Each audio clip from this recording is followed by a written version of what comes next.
introductory. Okay, recording is in progress. Please go ahead. Okay, thank you so much. Good evening, good afternoon to all members.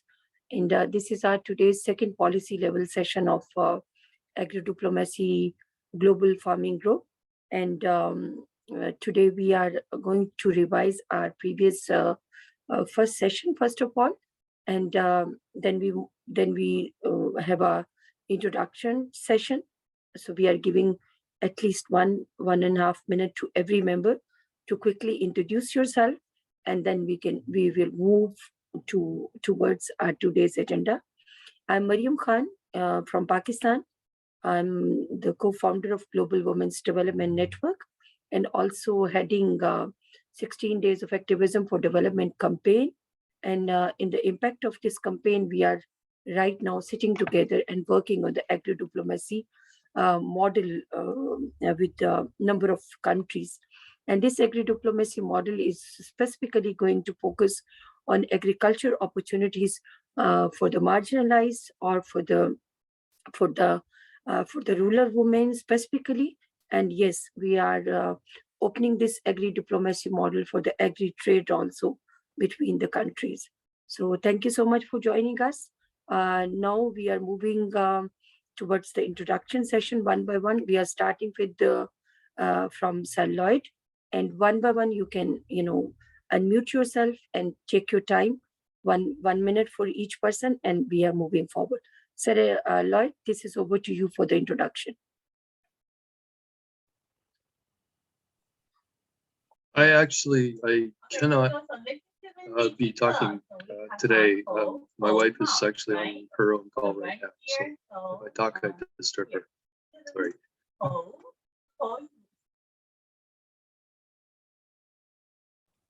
Okay, so we are moving towards Ma'am Joan Kerr.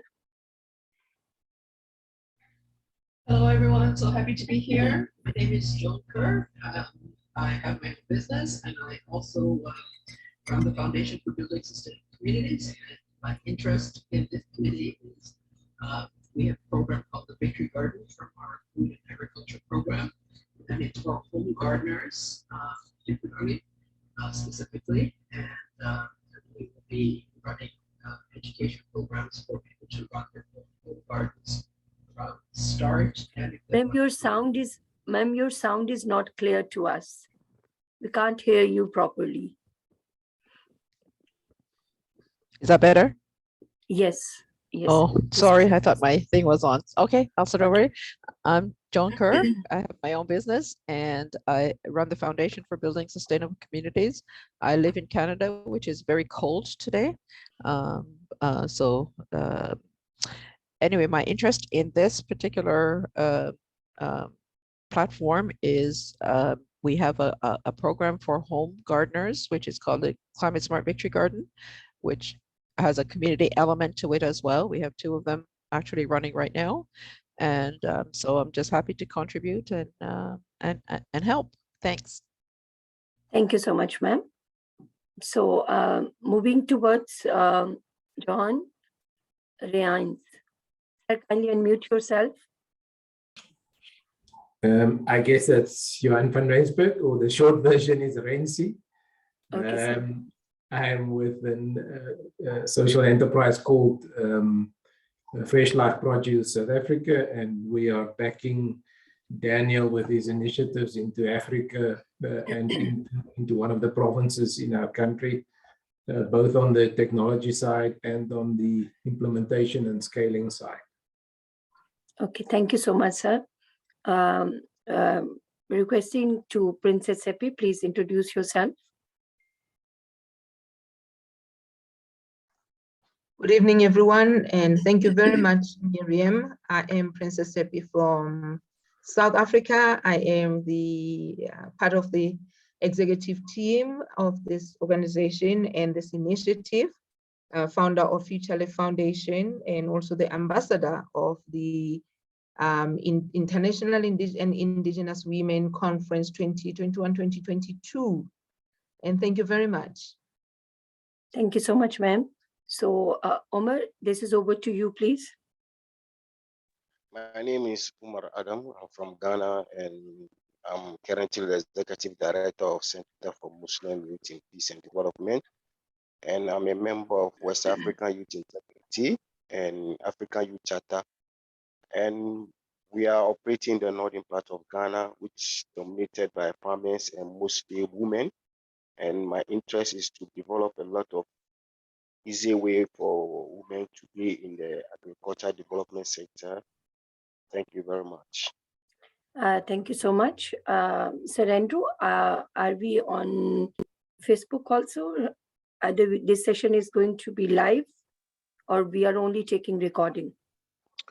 We're just recording it now and for our internal purposes. And I'm also hosting another event, so I can't present, but I'll be here in the background. Okay, thank you so much, sir. So this is next, this is Tosu Meka. Can you unmute yourself?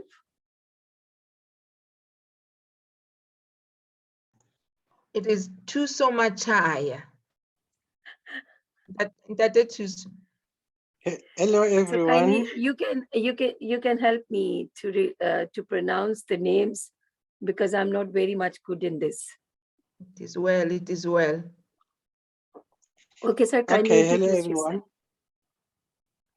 Hello.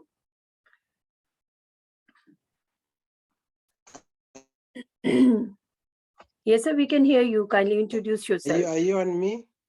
Is that my Yes. turn? My signal is a bit rain that we have just heard now. My name is Thuso Machaya from South Africa at Mount Fletcher in the Eastern Cape, Linden Lin Municipality.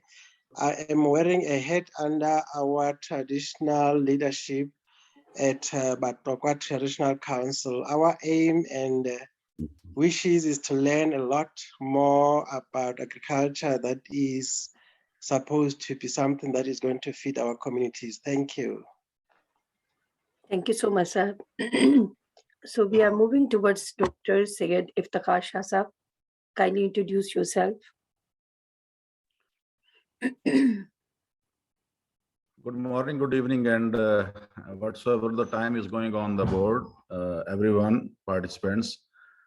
First, I request the organizers that some of our friends in Pakistan are waiting for the link, and the link has been not shared on the WhatsApp. And No, sir, Mariam, this is shared repeatedly on the group. Please share it on the Agri-Diplomacy group, because Abdul Khaleed from Ruda and other persons No, are he is waiting. in the. No, sir, they are in the session right now. Okay. Yeah. Okay. Thank you. So thank you very much. I'm Dr. Syed Iftikhar, Senior Vice President, AgriBite Pakistan, and your worker with the Agri-Diplomacy Network. Thank you very much. Thank you so much, sir. So, Sir Andrew William, kindly introduce yourself. Well, this is Andrew Williams Jr., but I'm co-hosting another event, so I will not have a chance at this time to introduce myself further. But I'm here supporting you 100%. Okay, thank you so much, sir. So, Fazlin, kindly introduce yourself.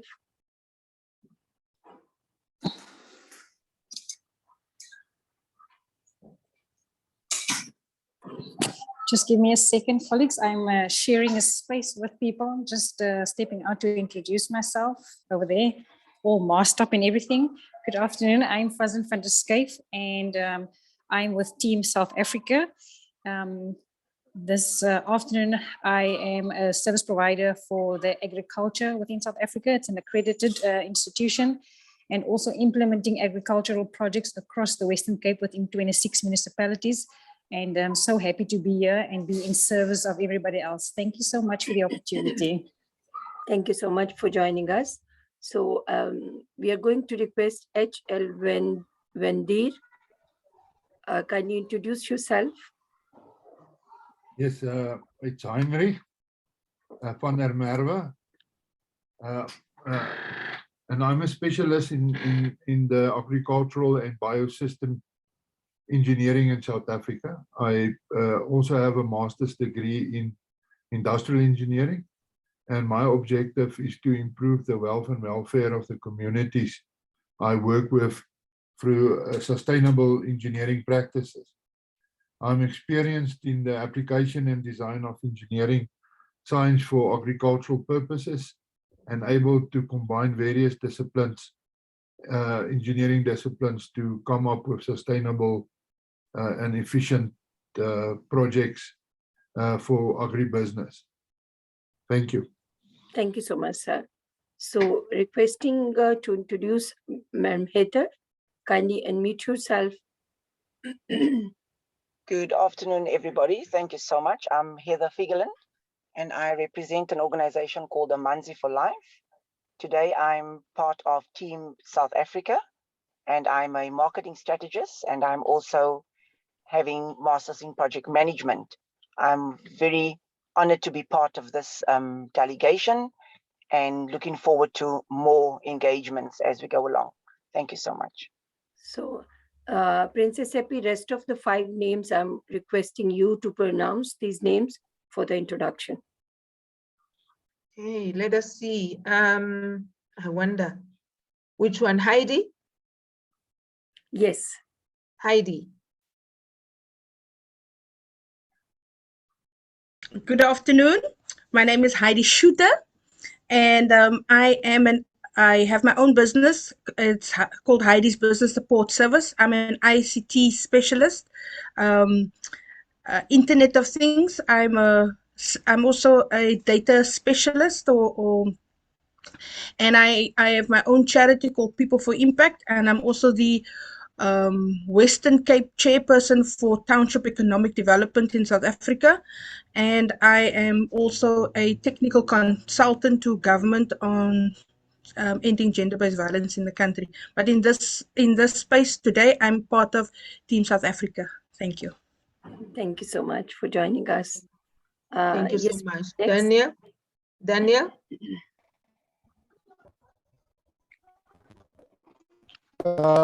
Hello, team. My name is Daniel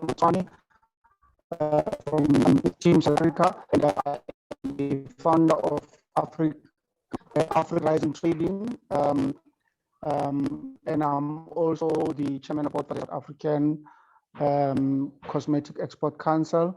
But I'm here also to specifically for the African grower system, where we need to mobilize communities to be self-sustainable through the African grower system. Thank you so much, sir. Thank you, Daniel. Mekhulufelo Skosana.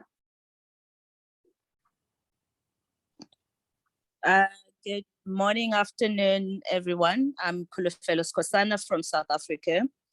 I'm currently in the water and sanitation sector. I'm co-opted to assist in this team in the coming conference. My background is corporate banking for large business, government, and I assist also in development financing on socio-economic development. I'm also on the board for Amanzi for Life. I also assist on the board for Catalyst Youth Movement that has social entrepreneurs and professionals in various sectors. Mostly they are focused on the presidential priorities for every year. Yeah, that's about it. Thank you. Thank you so much. Fantastic. Fantastic. Shall we hear from Paul Maluleke? Oh, yes. How are you? My name is Paul Maluleke. Thanks for the invite. I'm actually representing also Mama Violet, which is like she's our champion here in Alex, and we are based in South Africa. My background is in tourism and farming. I'm a social entrepreneur, and then I have a background in government institutions. I worked for social services under probation services, and then I went to Department of Justice and then Economic Development. And then my passion, to be honest, is to ensure that we bridge the gaps that are there between like the innovation in our community. So my highly interest is to make sure that we we basically establish sustainable working relationship, more especially with the global communities, because currently there's a lot of frustration because of like the climate change. So we are hoping like to get out of the best out of this conference. Thanks. Thank you. Thank you so much. That is great. I think if I'm not mistaken, Lin should be the last one. I'm hoping I didn't miss any. Then we have Dr. Abdul Khaleed Khan with us, but first we Memelin with us for the introduction. Okay, Linden. Lin? Memelin, kindly unmute yourself. Good morning from here, from California. I'm from the United States. So nice to see you all. I'm only here for a short bit, but I want to introduce myself as the founder of Torch, the Organization for Realizing Change in Humanity. I've been developing programs in Pakistan and other global communities on heirloom seeds. I'm part of the UNA chapter, local chapter, as a board member, and I'm also a doctoral student in theology. My background is an RN, but also as an organic food producer. So I'm very interested in agriculture through food production and development of really facilitation on how we as a community create system change and shared leadership to support the next generations. Thank you so much. Thank you so much, ma'am. And now we are going to request Dr. Abdul Khaleed Khan. Today is joining this program. It's a first time with us. Dr. Sahab, kindly introduce yourself. Well, I'm sorry. Thank you very much for having me in this group. After listening to all the experts, knowledge, and everything, I can introduce myself that I am a humble student of Iftikhar, the mentor, and I believe in his vision. And I, after hearing all you guys speak about, your backgrounds and the wealth of knowledge that you bring to this table is nothing more than a humbling experience. So I'm just a student, though in my professional capacity, just a brief introduction about me is I am working as a deputy director with the Ravi Urban Development Authority, which is the first planned city for the fourth industrial revolution in the 21st century.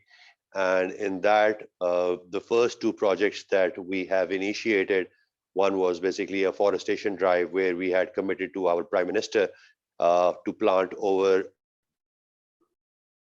10 million trees within our Ravi urban development, which is going to be done on over 100,000 acres of space, where a mix of urban development, agriculture, and all integrated parts of human life will be showcased, and we intend to basically bring a model city to the rest of the world.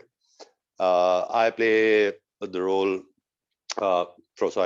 In terms of my background, I was started my career as a banker. Was a banker for nearly around about 10 years, but since then I've been basically into development of real estate, ground up. I've done multiple projects, and now I'm doing my dream project, which is Ravi Urban Development.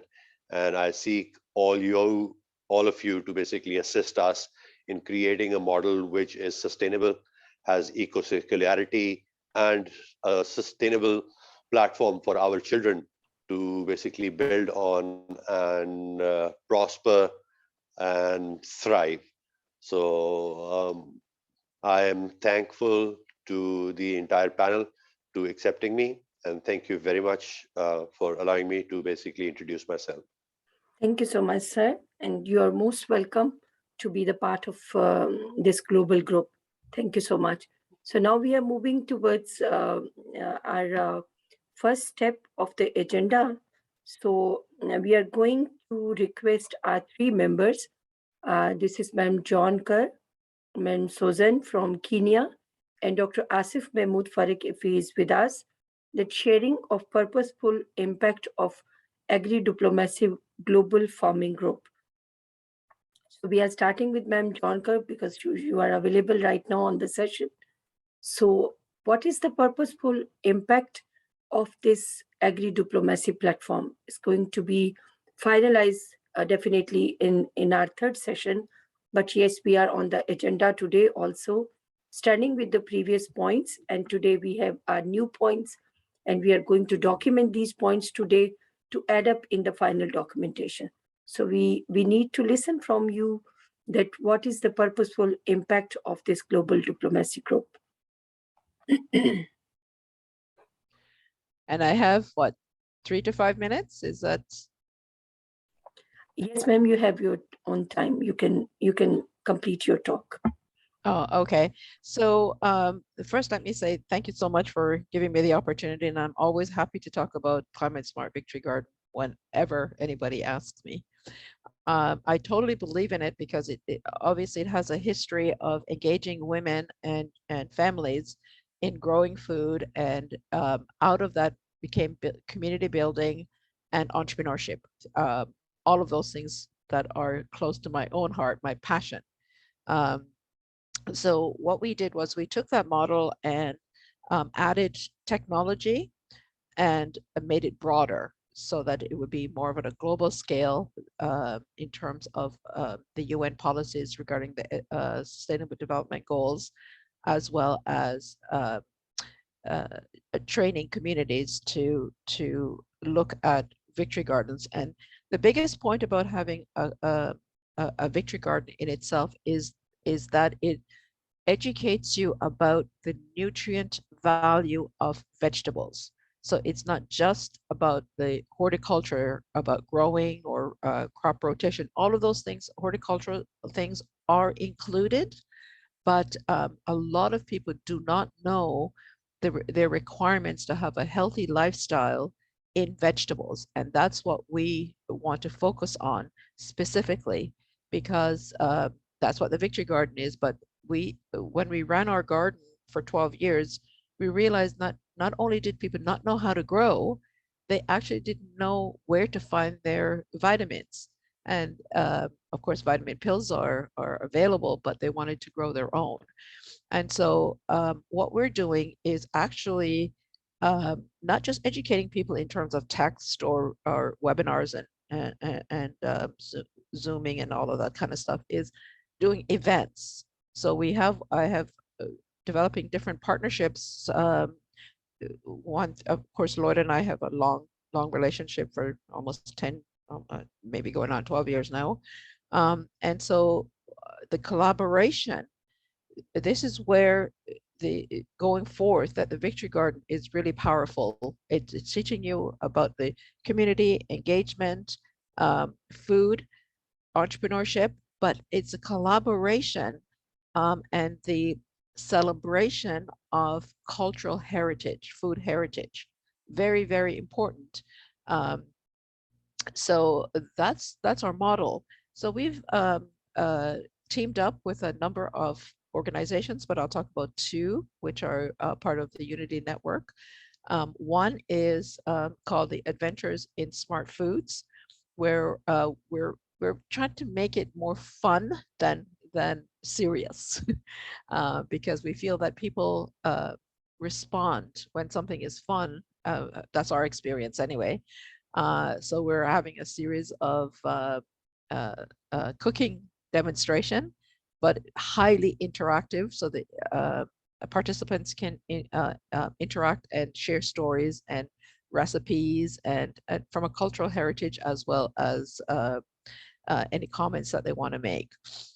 We find that people have immense knowledge and everyone is sort of doing their own thing, but how about having a platform where it can be shared? And this is one of the aspects of working with you, Miriam, and this group, is that it can be broadcasted. We don't have to invent a platform. We can work with you to broadcast that. So that's I think that is one of the things. Let me just talk about the other project that we're working on, which is in the Greater Toronto area, but it is to be developed for a global scale. It's with youth, and what we're doing is adding not just the horticultural side of it and promoting STEM, but also an ecotourism component where the youth are required to interact with existing projects and learn about what each project is doing, and can create a garden there as well. But it will become part of their after-school studies. And we're very excited about this because they will get to know, one, their own city, what resources are involved, what support mechanisms are there. And we want to gear it toward service. So I don't know if I think I've mentioned this before, but I'm also the vice president of the North American Working Group, which has become a pretty heavy role at the moment, where we're really upping our funding and proposal components, which I'm responsible for. So we want to connect the service side of it through the institute, the Electrical and Electronics Institute, as well as the Rotary, and make that as part of a global service as well.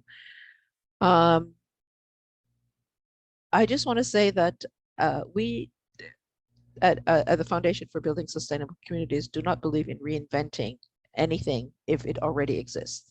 We want to innovate. We want to co-create with people, and because this is the power of what we need to do in order to achieve the Sustainable Development Goals. And I believe that this is the purpose of why I'm here today, is to work with all of you, any of you, and to make this happen. And just so that's my quick purposeful presentation. I just want to say that I just heard the speaker Abdul Khaleed Khan, and I want to mention that I have been asked to be part of a smart city project as well, as an environmentalist and social inclusion, so a sustainable development leader. So it's very interesting that we could share notes. Anyway, that's my quick presentation. Thank you so much. Yes, ma'am. Thank you so much. And I think so. Your all points are describe that what exactly the impact of this global farming group, AGRIDIPLOMACY. So we have a hand raised, Dr. Abdul Khaleed Khan. Sir, you want to ask something? Yes, I actually, more than asking, I want to basically show my humility that as I started my conversation, I said, I am just a humble student. I come from a real estate background. I know how to commercialize and monetize products, which are close to my heart. And at the moment, I think agriculture is basically one of the key components for this survival of the humankind. And in the guidance that I've had with Dr. Saab, Dr. Iftikhar, I am so honored that, he has, allowed me to be part of this.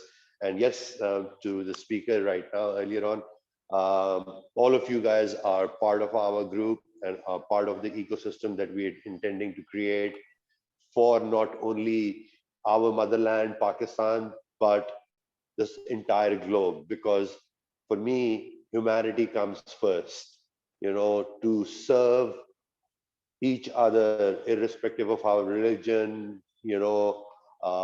background, colors, and creed, means nothing to me. My only thing is the humanity should prevail, rather it should strive. And with the wealth of knowledge that we have on board, I have no doubt that, our collaboration will take us a long way, but it will be tedious. It will have obstacles, So we all should be ready for that, that nothing is going to stop us in achieving the goals set forth by the entire panel. And I'm really humbled to be part of this. I wouldn't say an evolution, but we are moving towards a revolution. So I'm very grateful to be part of this, Mariam, for the efforts that you're doing. And Thank you so much, sir. extremely grateful to Dr. Iftikhar for, allowing me to be a participant over here. Yet I would again, with great humility, say I'm just a student and I'm learning from all of you. Thank you so very much, sir. Thank you so much for your comments. And for the rest of the agenda, we are taking comments and questions end of the session, because you can write down your question, you can write down your comments, and end of the session, before concluding remarks, we can take remarks from our participants. Thank you so much. And if second person, Ma'am Suzanne. Yes, thank you. Thank you so much. And this is your session in progress that we are talking right now on the impact of Agri-Diplomacy Group. So right now we are taking comments from Ma'am Joan. Now it's over to you. You can add your comments to describe the impact globally of this Agri-Diplomacy model, because you are also an active member on the group, or even during the 16 days of activism for development. So we must listen from your side also. Thank you so much.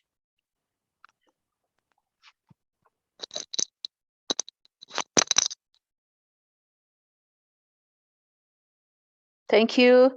Thank you so much. Thank you so much, Dr. Mariam Khan. And thank you for allowing me to participate in this session. However, I didn't get the program early enough. I thought the meeting was starting at 7 p.m. Kenyan time, and it's good that I've been communicating with you online on the WhatsApp. Now that I've seen the program just like 2 minutes ago, and I'm required to report or give a presentation. I'll just talk for a few minutes about UnityNet Kenya and how agri-diplomacy is able to be appreciated, or even we can work through together in this agri-diplomacy and the impact that it will be there in the UnityNet Kenya. I think it is a good program, Dr. Mariam, to gather all of us from different parts of our country, of the world, and also to get to know what impact it's going to bring, or what kind of impact we are going to bring into agri-diplomacy. And I tell you that we are all professional women or professional people in different capacities in our countries. And I want to talk on behalf of UnityNet Kenya. Our president for the UnityNet Kenya is Madam Jane Njoroge, and I am the project director in UnityNet Kenya. And actually, when I came into the UnityNet Kenya, we have had series of meetings, of plannings, of writing strategic plans for different projects. And it has not been easy. It hasn't been easy since the year started. I appreciate Professor Carlos, who started another WhatsApp group for all project directors in the 7 African countries, where I'm also a member.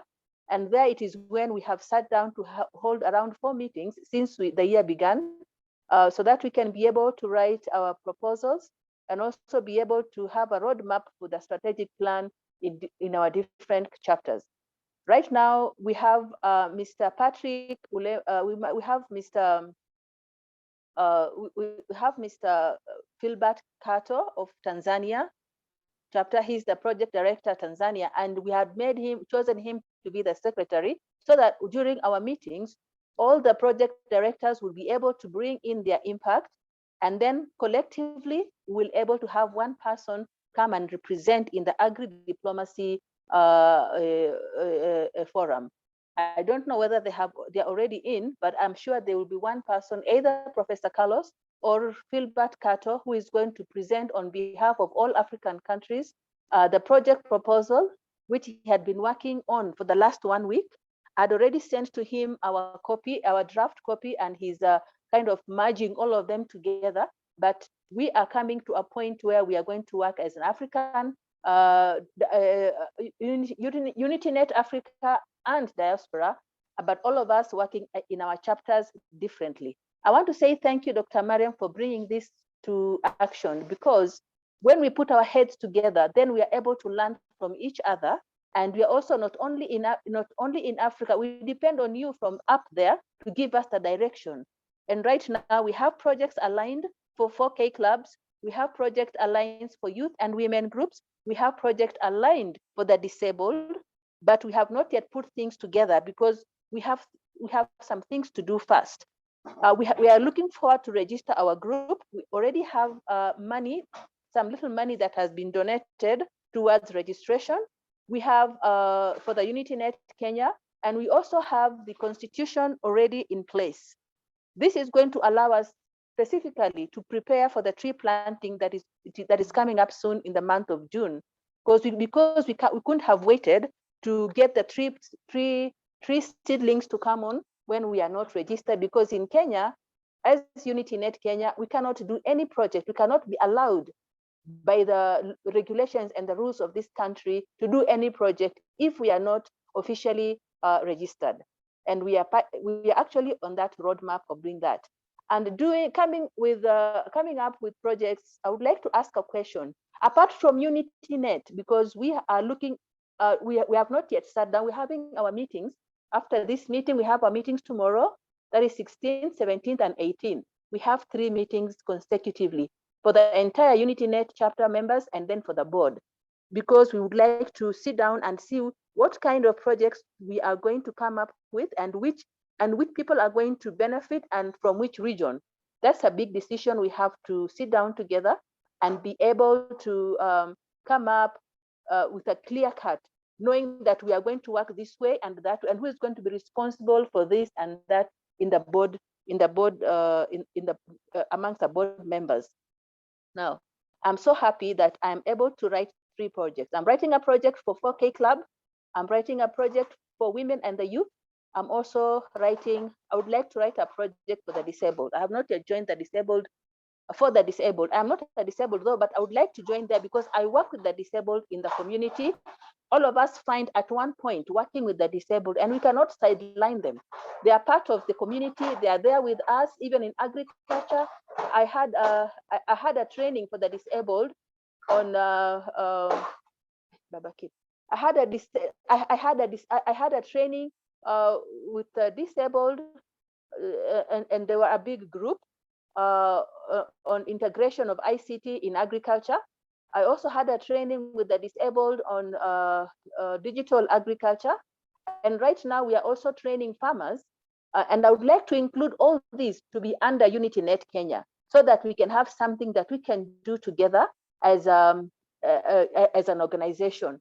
And if we come to get fundings, then we'll be able to go way far ahead, because there are projects that we can just be able to propose and not be able to fund. But when we are assisted with funds, we can be able to do all that and be able to monitor and supervise and evaluate and be able to come up with reports that are going to be useful to the agri-diplomacy and anybody else who would like to get something from what we are doing from UnityNet Kenya.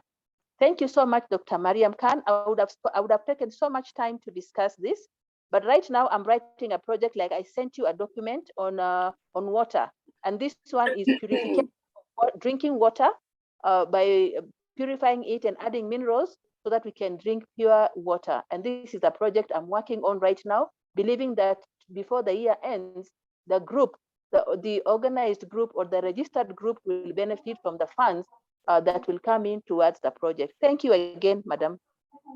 Thank you so much, ma'am, for your detailed comments on sharing the purposeful impact of Agri-Diplomacy Global Farming Group. Thank you so much. Before moving towards the next session, I think so Dr. Asif Mahmood Farooq is not with us, so we are not taking his comments. So the third step is the strategic review of the previous meeting. tasks which we have already assigned to the members, that you can work on your 3C strategies and to submit to the responsible persons. I don't know, Sir Iftikhar, if you have received something from any member related to 3C strategy component. Thank you very much. No, I haven't yet received any of the, I'm waiting for the proposals, and I have made myself a document for the registration, and it is ready, and I will submit it to you after this meeting. Okay.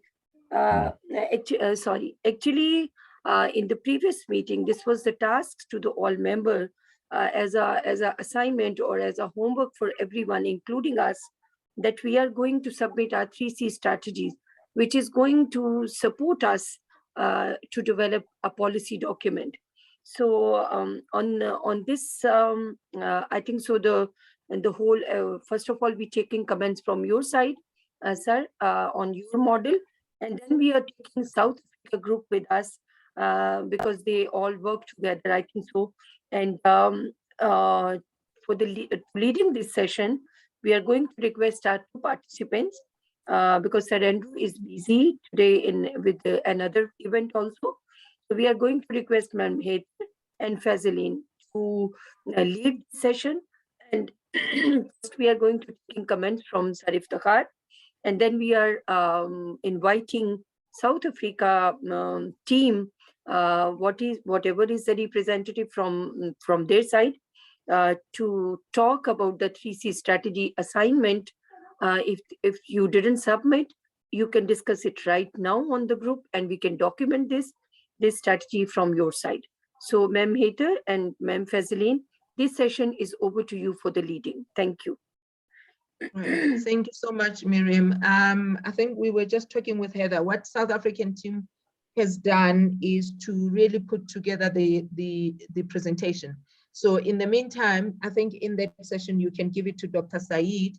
They will then come all together and presenting in a compact way. Yes, ma'am. Yes, first we are going to taking comments from Sir Iftikhar, and in between the rest of the team will prepare themselves to be, if they want to present a presentation or they are coming for the discussion, it's all up to you. So Sir Iftikhar, this is kindly over to you. And this session is going to be processed under the supervision of Fazlin and Heather. So thank you very much for the time. Yes, thank you very much for the response. And if South African community has completed their job and they have made some conclusions or any final document, I'm waiting for that, and I will be looking into it. And our other members from other UnityNet, and just Susan was saying that they have a board of members and they have members, project members, they are directors, have a collective team work she has introduced just right now. It's very encouraging for us, and this is a very cool practice, I think. And in Kenya, if they are doing so, and from all over the African countries, this is marvelous job. And in South Africa and in this, Madam Susan just have given the idea. And this is actual, I think that this will be a result of it here. When I will get the presentations, I say write up or 2 pages write up, you just send it to me or to Mariam or on our concerned emails. I will share the email with you. So we will be able to, in the next session, we will be able to draft a charter, and as well as some guidelines, and also a document for you people that we can go ahead for registrations also, and for our memberships, and for some teams formations. And I will also go forward, and with the consensus of all the respected members, we will then form the committees, relative committees for their expertise. For example, this very nicely, Madam Kerr, she has responded for the impact. And one thing I love to see that she is also interested in sustainable city project in Canada. And ma'am, you are welcome for these, and our all expertise are for you. And we give the initiative to all our board members, especially in African countries, that they should go for this project.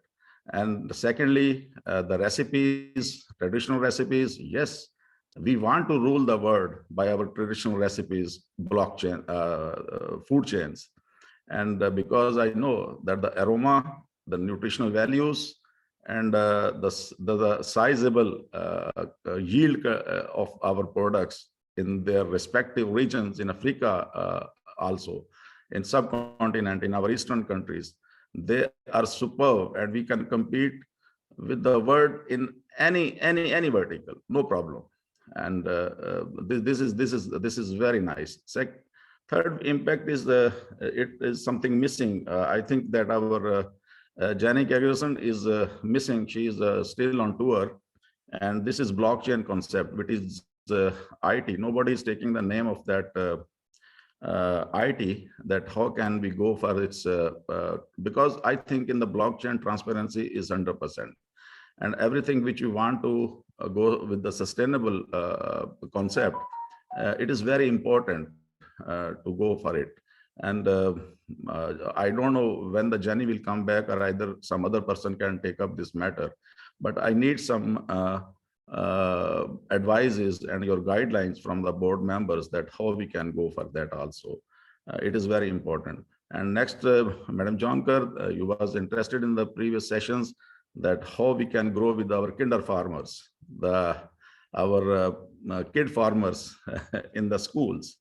And I have a meeting today in the morning. I got the flu due to that meeting, because here in Lahore, temperature is falling down and down with the cool breeze in the morning. We had a lunch we had a breakfast in the open field, and their Minister of Schools Education, Minister of Education of Primary Education was also invited there, and we had a very good meeting with him, and he's eager to give us the room to have a strategy. We will give the strategic planning and charter I'm preparing for the schools, and they will give at least 2 days in a week that the kids will go for the farming, indoor farming in their schools.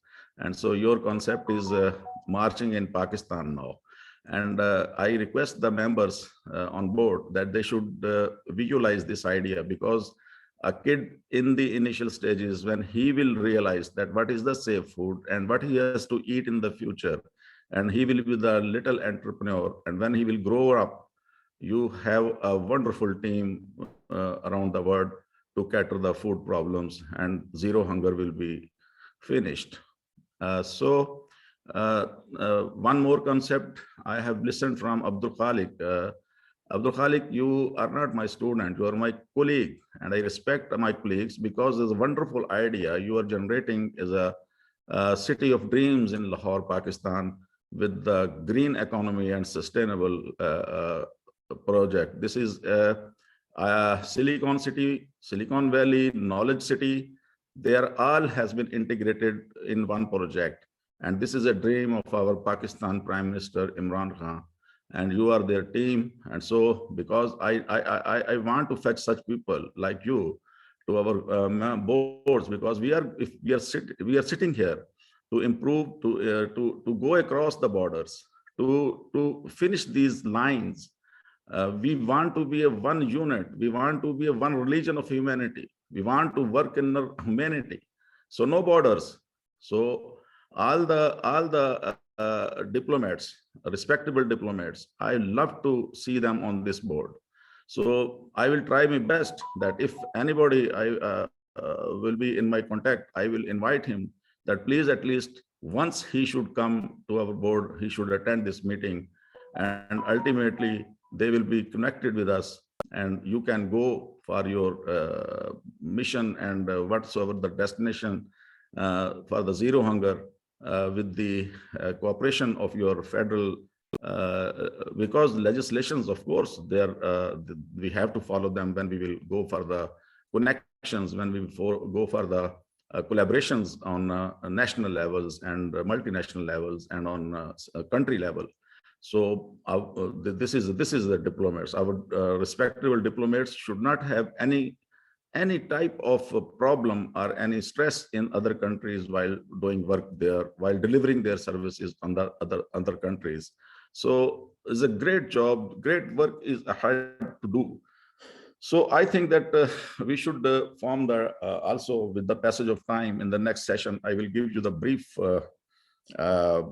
breakup of the committees that we should go for forming the committees with our charter also, that some of the members, they will work for the IT, some of the members, they will work for the education institution, for the project proposals, for the sustainable business development plan for first year, second year, third year. So projected plans should be there, and priorities you will be setting that where the technology is required, where the only education is required, where only the manpower is required, and where the soil testing or R&D is required. So we will prioritize all the things, and we will go side by side on all the specialities. So this is my concept. Thank you very much. Thank you so much, sir. Fazlin, if you want to comment anything on Sir Iftikhar's talk, otherwise we can move forward. Yeah, a couple of hands raised. Hello. Hello.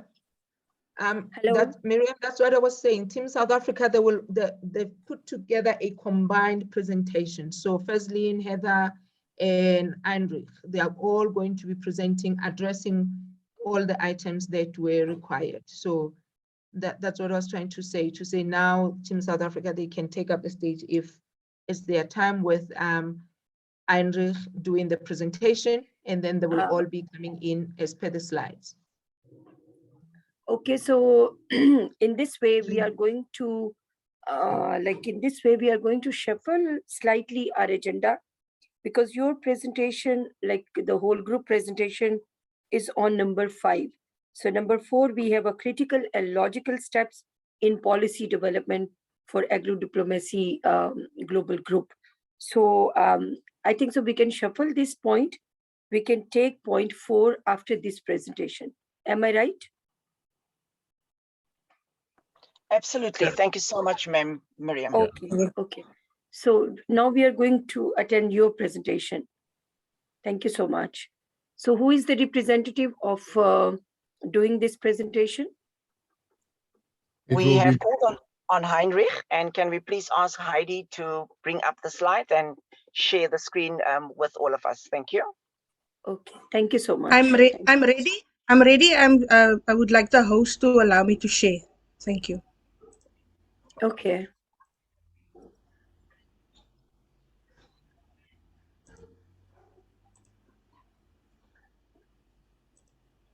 Sir Andrew, kindly allow Heidi to share her screen. Okay, just a moment, please. Thank you, Andrew. Sir Andrew.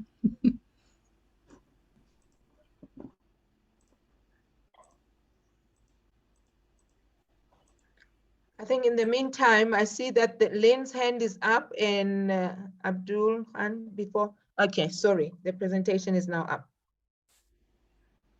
Okay, the presentation's up. I'm just going to say goodbye to you all. There was a weather advisory. I appreciate so much everyone's love, and I'm very excited about all. I would love a copy of this Zoom meeting, if I may, just so to go back over it. I'm so sorry I have to leave.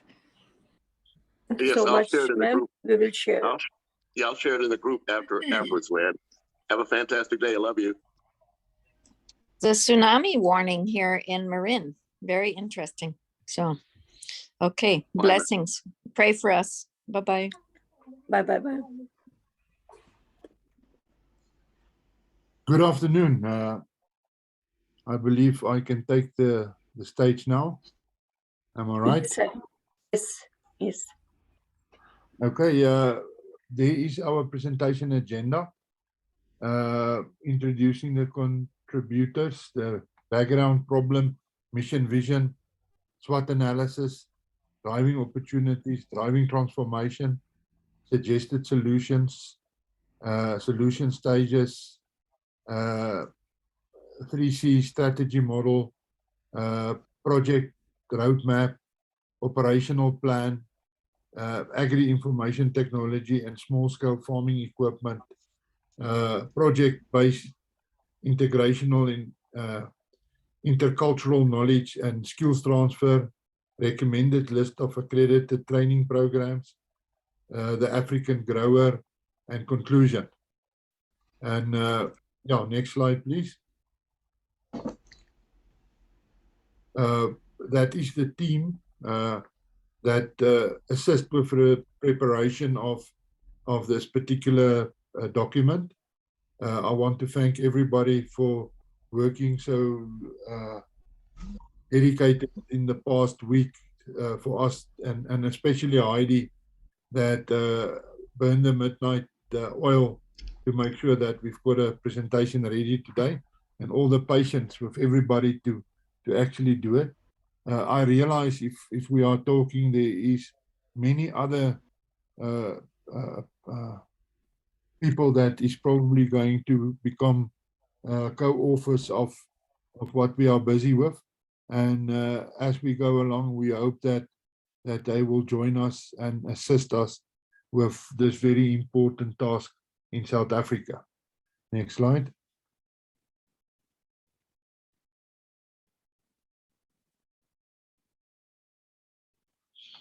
People, this is the reality that we are dealing with, is that, you know, there is still between 800 and 1 billion people that goes to bed every night without food. The small-scale farmers is a huge responsibility globally, and we need to make sure that we get all the small-scale farmers to adopt the principles that we are propagating in this group, to play a role to feed the billions of people in this country, in the world, that needs access to nutrition and so forth. It's also a reality that the demand for food is going to grow rapidly in the next 5 years. And the resource-intensive nature of some of these farming ventures is very important to take cognizance of, especially with animal products and the demand for fruit and vegetables. The reality that we are sitting in South Africa is that a large portion of South Africans live below the upper bound poverty line, as depicted here in the slide, and 25.2 live below the food poverty line of 561 rand per month per person.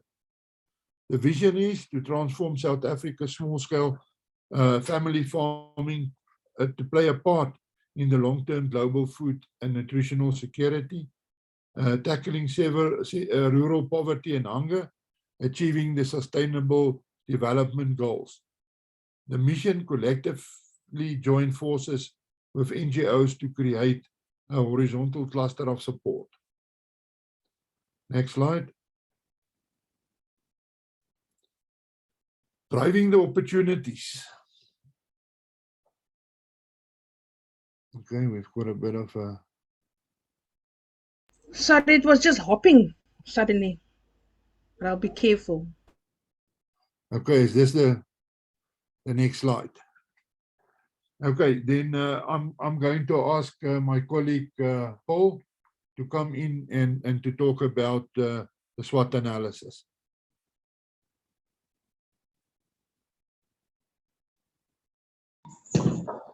Okay, thank you. Yeah, basically, in every project, in terms of like its research and development, our experiences must be based on reality. So, regarding the strength, yeah, we sort of like identified like the strength that we have as a team, and also like looking at like our networks and our communities, and then also to say that we have yeah, within our team, we have like individuals and in our communities who we have still have indigenous knowledge. And then what is important again, what we basically want to drive is to basically preserve our natural resources, more especially like the organic seeds. And then accreditations, it's very important. People like us and my core teams who are accredited and qualified in their respective fields. And then the experience we have, we also spoke, our strength is regarding like our networks. We have done a lot of work in terms of consultation, more especially like working like with our government, private sector, and then also to make sure that our communities, they know where to basically source like environmental or global climate change information. And then we have like, we also belong to a community-based organization like myself. I'm the CEO of Greater Alexandra Tourism and Heritage Association. And then I'm still based like in my community. And then as individuals, we are so diverse. And then like myself, I can speak so many languages. And then I'm a non-racial person. And then including my colleagues, it's what we need like in our project, people who basically can speak to anyone. And then, as I've said before, we are also committed to development workers. And then in terms of sustaining the project, we know that it's important that we also have to have like entrepreneurial spirit. And then, yeah, in terms of sustainable working relationships, we have like a relevant institutions on board, like the Department of Agriculture, Department of Water and Sanitation, which is like, it's obviously in terms of the right use of land and other opportunities that they can basically assist us with, more especially like issues of compliance. And then in terms of infrastructure, we have access to infrastructure. It's one of our strengths. Some of us, we have a lease agreement for lands, and then in our communities, hence we work with our local government. We do have like communal garden spaces, and then we use spaces like in schools, and then in like just open spaces whereby people can just identify spaces and then study gardens. And it's obviously like we all have weaknesses. Yeah, one of our biggest challenge is, more especially like since the birth of COVID, is financial support systems. So most of the budgets like were diverted into something else, but then currently we're struggling to basically identify institutions that they can be of help in terms of ensuring that financially we are sustained. And then in terms of global information, our session today, it's basically a reality because of, it's important that we all like move with one common vision. And then even like in communication, I'm happy that today we can speak in one time zone. Basically, so what we have created with people from the global communities. And then we spoke about technology systems. Yes, we are in a developing countries, and then there is fourth industrial revolution that is basically taking place, but there is still gaps in our communities because of our economy is not allowing us to basically to purchase like the current technology systems, more especially to basically to find like systems that will basically be related to our work. And then, yeah, well, here when I say no sustainable working relationship between government, private sector, and community-based organizations, yeah, it's a reality because you know that we have problem of corruption, which is, yeah, it has created sort of like that gap. And then we are also trying like to bridge that.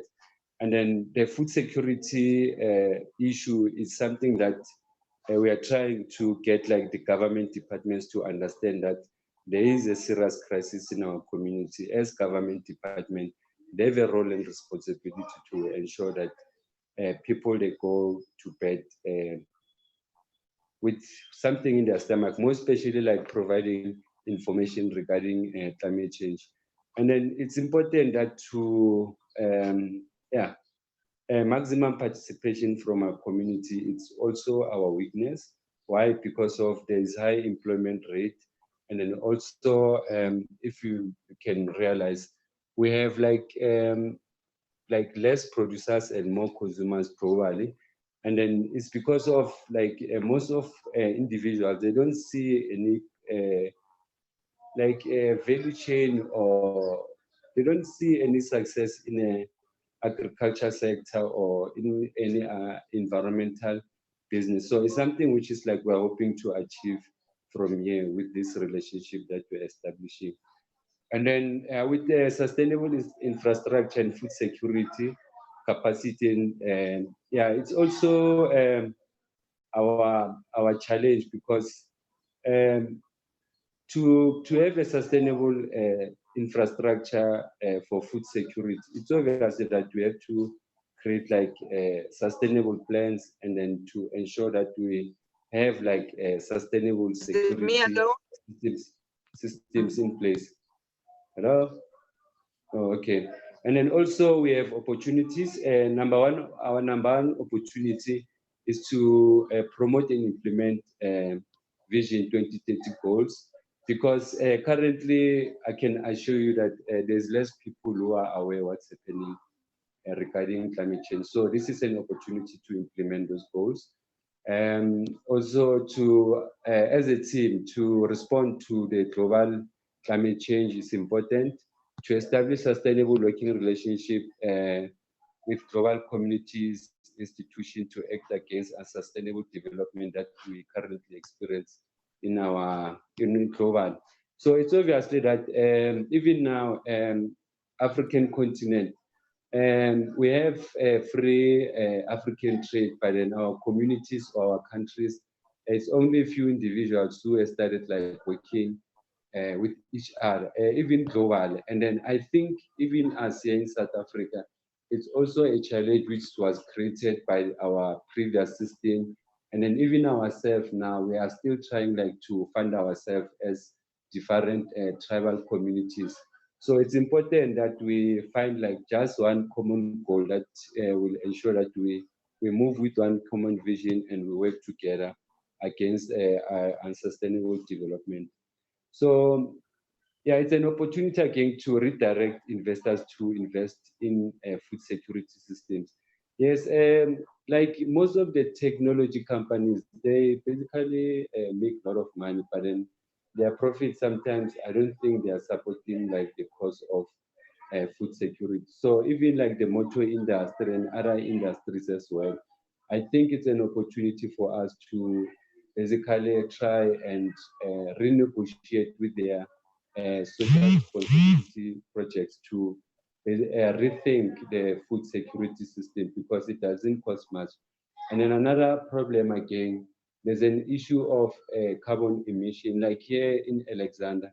Alexander is so clustered, and then it's in between two motorways, like our main motorways. And then you can just imagine, even like inside our township, we have like a lot of activities, taxi industry, which is they've got a lot of vehicles which are moving around.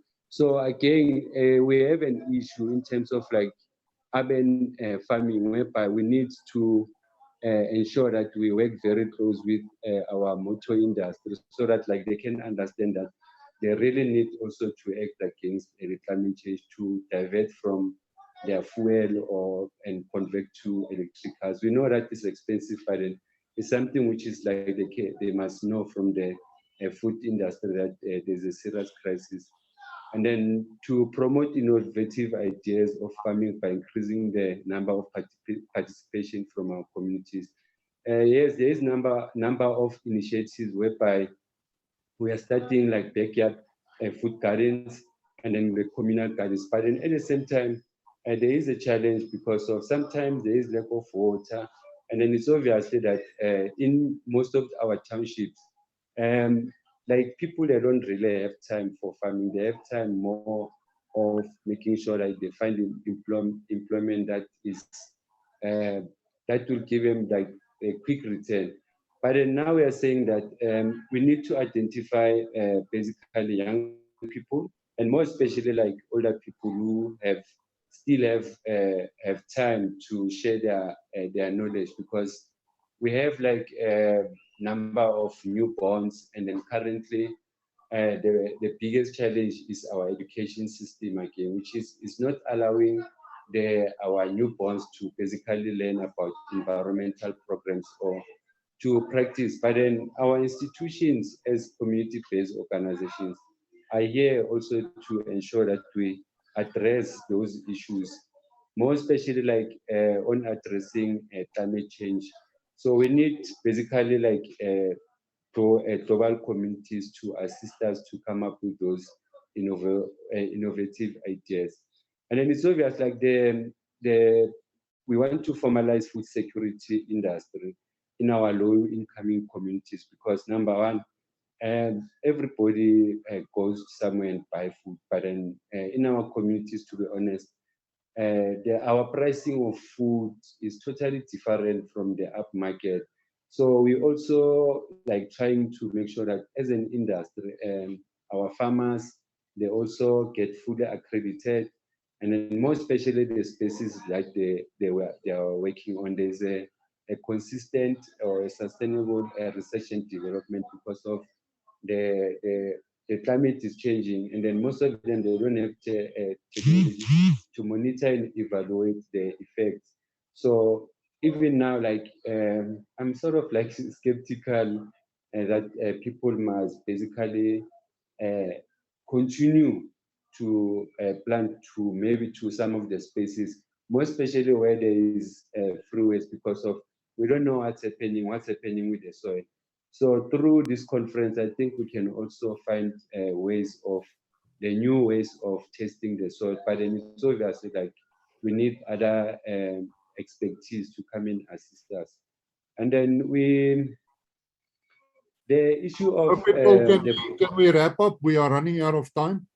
Oh, okay. No, we're not running out of time. You have enough time to complete your presentation. Oh, okay, thanks. We also want to influence the food waste management institution, because currently we see like our bins, our streets, there's a lot of waste that is being thrown away. But then what we are saying that there is new ways of ensuring that the food can be recycled and then turned into compost.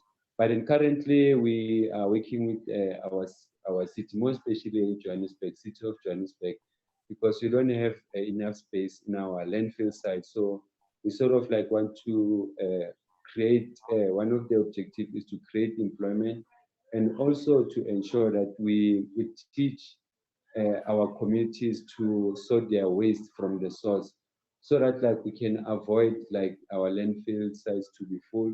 And also it's obviously that we are looking at like the generational innovative ideas to manage like our food system. So our last slide,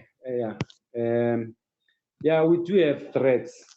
Threats, it's something which is like we know they exist, but in here we don't know what is going to happen next.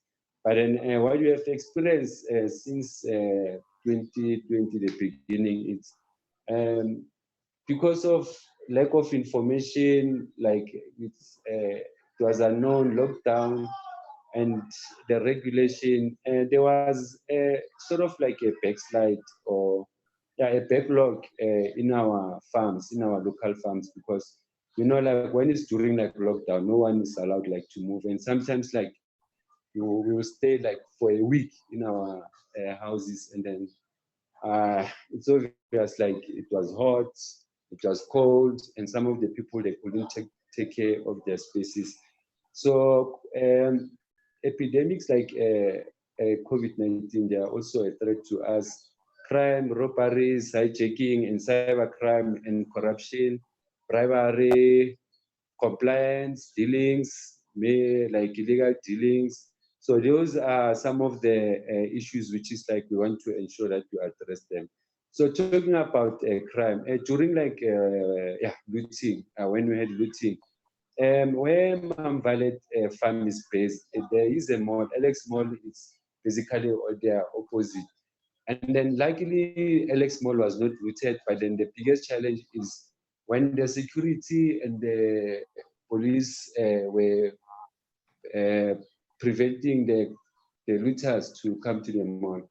So it was a sort of like a challenge because when the people they were running away because of gunshots, most of them they basically ran through Mama Violet a garden, and then some of the people like they stole her produce, and then some of them they broke her storeroom, and then people they were just stumbling. And that was not only the basically the environmental side that was affected.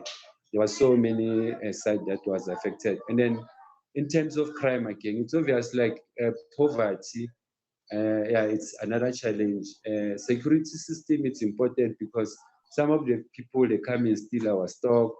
And then some of the people, when they see there's commercial activities, they can come to a space and then they basically rob you. Another challenge is because we run and we have Alexander Greening Route. It's an ecotourism project. We do have tours that or tourists that we take in our gardens. And then it's obvious these times we are so vulnerable, and then we're likely to get robbed in those spaces. And then also our threat is lack of support from investors, and then political influence, red tape, sabotage, political violence, and propaganda. What I mean about red tapes is like now, our project, it's obviously we are going to launch it, we are going to market it. And then most of the politicians, they've got this tendency to sort of like want to benefit from such projects that we're creating and then have like certain influences. So it's something which is like we are wary of, and then we'll be strong on that. And then we won't buy any face of somebody who's coming with unsustainable development. Thank you. Thank you very much, Paul.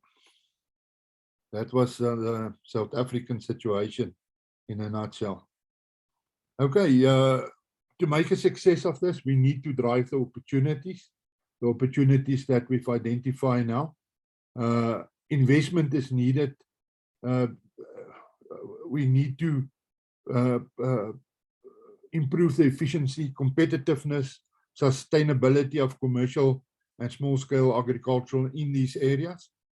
We need to look at the transforming small-scale agriculture into a more commercially viable and tackle poverty and hunger, understanding the diversity of what we are dealing with, creating alternative employment and livelihood options, and so forth, driving transformation, long-term vision and strategies for transforming set within a wider food system framework, have a total systems approach, multi-stakeholder involvement, and I mean communication is very, very key to this, influential coalition for change and greater public understanding and support. I think that is a summary of what we said so far. Next slide, please.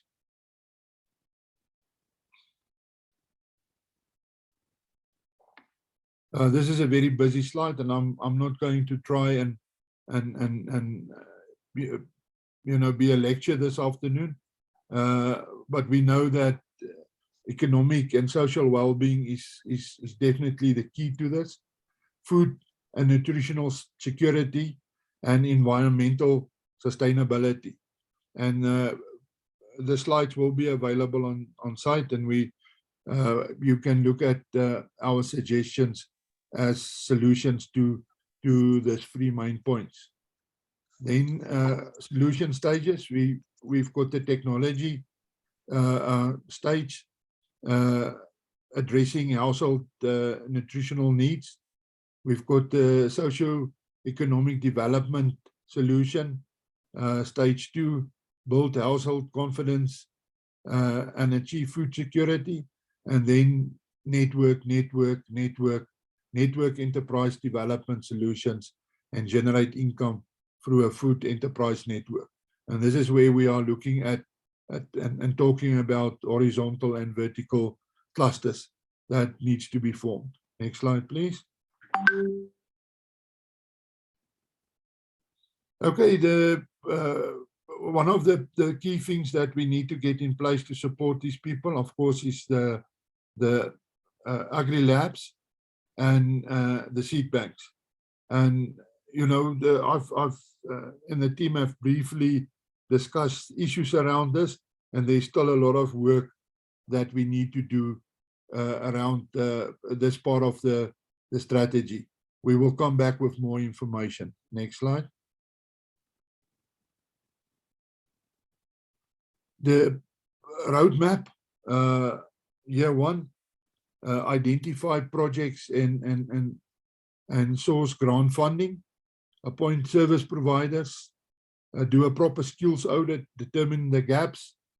Year two, skills and research, initiate, and there's a lot of questions around the 3 projects that will be the final projects, but it will be at least 3 projects, a traditional hydroponics and say broilers. The third year is concentrating on the vertical and horizontal clustering to support the marketing, ongoing research and skills training. Year 4, analysis of yields, finances, quality, monitoring and evaluation, and sustainability planning. And year 5, implement the expansion plan. Next slide. Okay, this is back to Paul and to give us a quick breakdown of what we are looking at here. Thank you, Paul. Okay, thank you. Yeah, earlier on, hence I was saying the first law is Greater Alexander Greening Route. You can Google that. It's a concept which is like we started like in 2016. We were actually trying to come up with the bestly organization in our community to manage our natural resources. Why? Because of a government, when they used to come and support our projects, like they used to support one garden, but through ecotourism, we managed to expose other garden spaces and other opportunities. And then, as you can see the down picture here, we are actually very diverse, and then social cohesion is one of our objectives.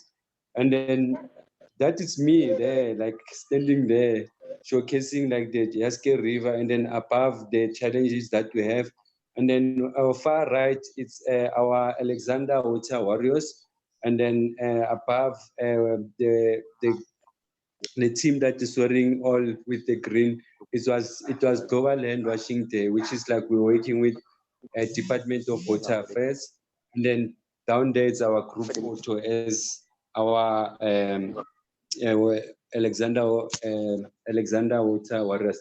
So what's happening is in 2017, as Greater Alexander Tourism Heritage Association, we basically identify Cascade River as one of our heritage sites. And because of, again, climate change and water scarcity, and it was obviously that the river runs through from communities to communities. And then it's obviously that as a tourism practitioner, I know that heritage, they can basically bring like some sort of a tourism value chain. So we propose that we want to rehabilitate Cascade River and transform it into a tourism attraction. So by transforming the river into a tourism attraction, on my side, it's obviously like I was thinking, how are we going to protect our heritage site and also ensure that we have sustainable people who will basically work on the river, take care of the river, because currently it was polluted over years. But then since we have started, at least there's sort of like some attention that we have brought, like from government, local government, our national government, and certain private sector. Yeah, in the nutshell, yeah, we are a group. Yeah, we are 200. We are plus minus 200 volunteers, And then we resumed this project, the cleaning of the river, in September last year. It's obvious, like September is Heritage Tourism Month, and also it's our environmental month. So it was a good opportunity for us to establish or start the project. So our cleanup days is every day. And then currently I am happy because of we sort of like found like individuals who understand what must be done. Although like we don't have like full information regarding climate change, but then at least we can understand that we can do some action. But then our other opportunity is we are part of Johannesburg Climate Change Action Plan. So myself, I made a pledge that I will ensure that we implement the objective of COP26. So yeah, thank you. Thank you very much, Paul. Next slide.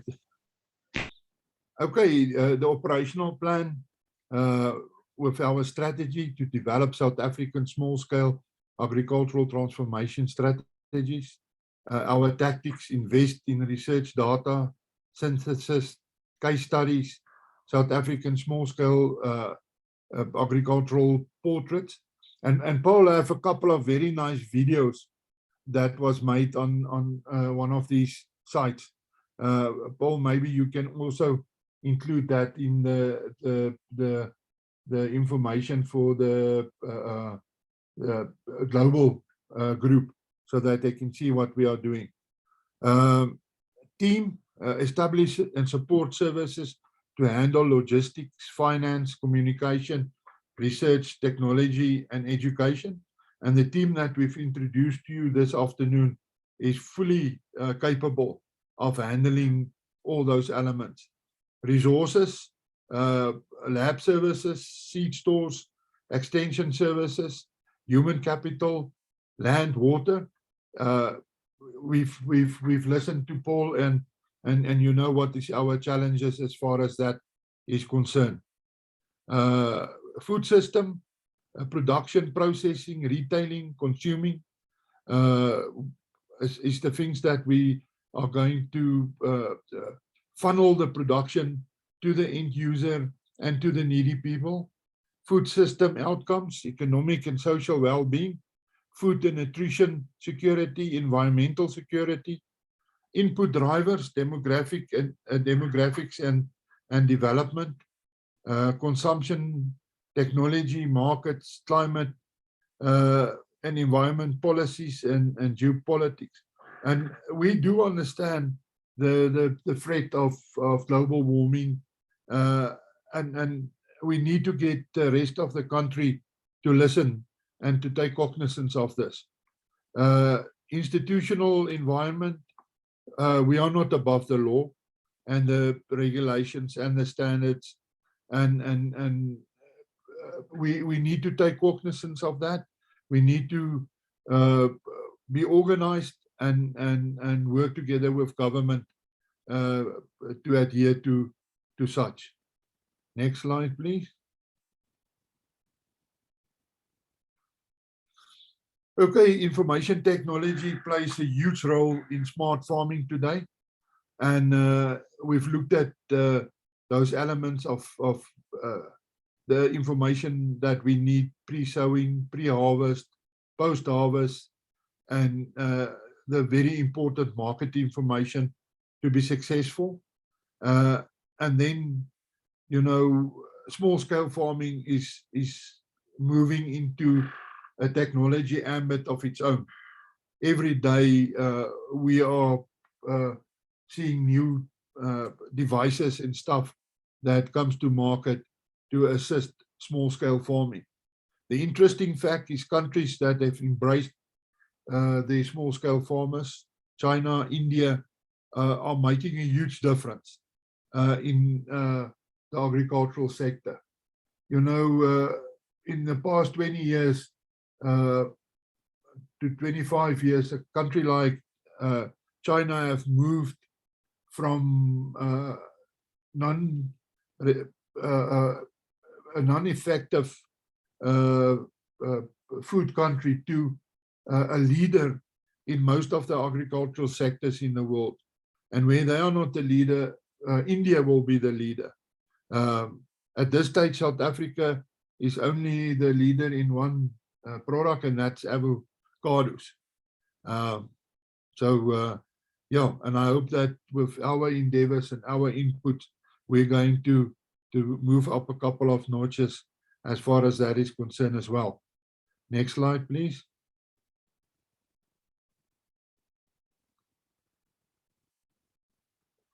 Okay, this is basically a summary of the project that and the proposals that Violet have presented to us, looking at the South African school feeding scheme, farming compliance and accreditation, water and solar energy in farming. People, electricity is very capricious at the moment in South Africa. You pray that you have electricity for the whole day in many of our cities. The role of communal gardens with the youth and especially women participating, creating safe environment for women to participate, farms and municipality farms. There is land available and leasehold systems to access these lands, and then homestead gardens, where some communities have gardens and some does not have enough space to grow their own food. And this is definitely one of the focus areas in South Africa. Next slide, please. Okay, Fazlin, can you come in here and let's talk a little bit about recommended accreditation programs? Yes, thank you so much, Heinrich. I just wanted to perhaps mention before I start, what I like most about what we've been working together as a collective for the past few weeks was just to be able to look at, across South Africa, what are the best practices, what is already on the ground level, what are those strategies, and how can we work to leverage on those particular examples put together. And it's just wonderful to see how things came together. So just well done to everybody that contributed in that way. And as our former president, Tata Madiba Nelson Rolihlahla Mandela used to say, education is the most powerful weapon which one can use to change the world. And this is what we're looking at in terms of this particular slide. And when I look at the golden thread throughout the presentation thus far, we look at challenges of emerging farmers, which is one, it's money. We also have markets, potential markets, that is a challenge, but also mindset of emerging entrepreneurs. So when we also look, we propose to look at formalizing what we currently have on ground level in terms of people's skills and their capabilities by recognizing their prior learning, whether it be practical, and now to formalize their education. So it's the skill on the ground level versus formal education. So what we've done here was we looked at, this is just the summary. We've looked at possible occupations that our communities could strive to, whether it's agricultural farm manager, a crop production farm worker, besides many other things, and the specific programs aligned that is registered within it's called SACWA. It's an authority here in South Africa, which formalizes at different levels, whether you have left the school at grade 7, 8, 9, 10, we meet communities where they are at. So that is just a little bit around those particular programs. So you can further go into that. And then I also just want to speak to plant production as a formal qualification where, participants could be taught about how to apply soil nutrient preparation in a safe, effective way or in a more responsible manner, or assist with propagation of plants, harvesting agricultural crops by using harvesting tools, etc. These are all different methodologies of what one can look at the end of the day, but more so, there is also what we are proposing, an approach and a model for agri-businesses.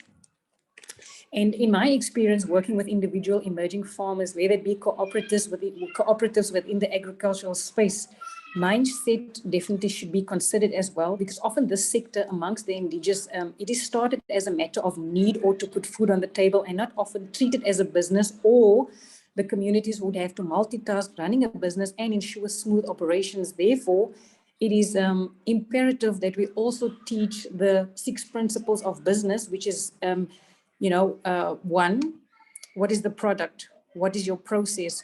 What is the plan? What prices are we looking at? What is the paperwork, etc., to be able to, shift the mindset in terms of taking this as a business and taking it forward for it to be more sustainable. Folks, that is all I wish to share on recommended of accredited training programs. Thank you so much. Thank you, Fazlin. Okay, this is also just a quick summary of the project that Daniel presented to us the other day around the African grower. Daniel, I don't know if you want to say quickly something about it, or shall we just, Daniel?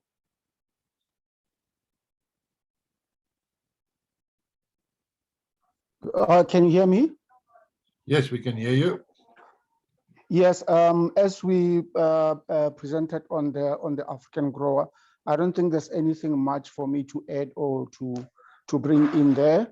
But the most important thing that I just want to highlight with the African grower system is that, it doesn't use any chemicals or pesticides, so whatever is grown within the system, comes out, it's easily getting accredited as organic, because, since the system does not use the soil, then, we come up as producing healthy organic food from the system. So mainly that's mainly the point that I may add on the African grower system. Thank you, sir.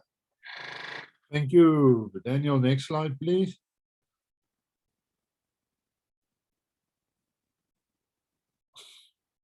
There's also a beautiful visual of the African grower system. Thank you. Next slide, please. Okay, I think we've talked about enough about the Yego River. There is just more evidence, and everybody is welcome to liaise with Paul on that. So let's conclude with what we've. I think first of all, the old saying that a goal without a plan is just a wish. I think that we've given the comfort tonight to the rest of the world that we do have the building blocks in South Africa that we can put together if we overcome the shortcomings that we've so clearly identified. So yes, financial requirements is on top of everything. We can't do skills training, we can't do anything if we don't have the finances to do that. So grant funding requirement is based on similar global projects, and we are talking here about those figures that we've stated there for a 5-year project. We will, of course, in our business plan, show all the refinements around this. And it will be a project based per province.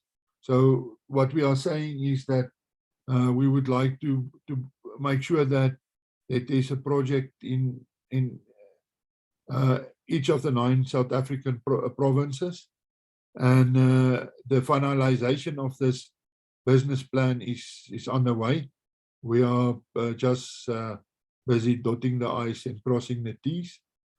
The team, blessed with a competent, diverse team that can take this project forward in South Africa. You've met the team tonight. We've got all the elements that is required in a team. And the old saying that we've got in South Africa is nobody is perfect, but a team can be. And I think that we've got a very, very good team that will become a perfect team as we start rubbing shoulders on a project like this. Research projects covering current projects and planned projects to conclude research to create a clear call to action. And maybe I just want to ask our research specialist, Master, just to quickly come in here and say one and another about research and our research plans. Master?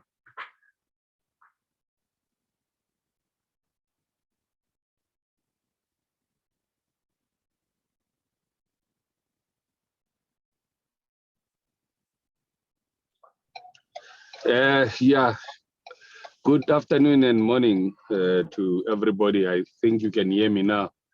I was not aware that I'm muted. Can you hear me? Yes, we can hear you, Master. Okay. Okay.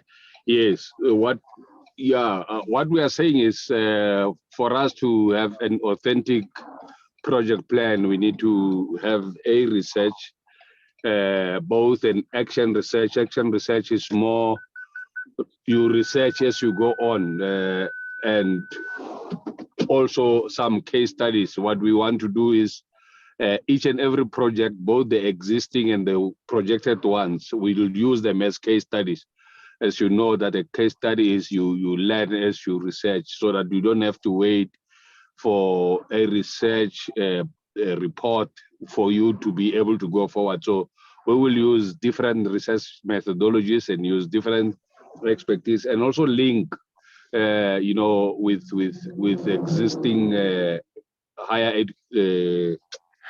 institutions of higher learning that might be interested to give us the desired support, using their students to support some of the research work that will be part of this whole project. Thanks. Thank you, Master. And of course, the threat of global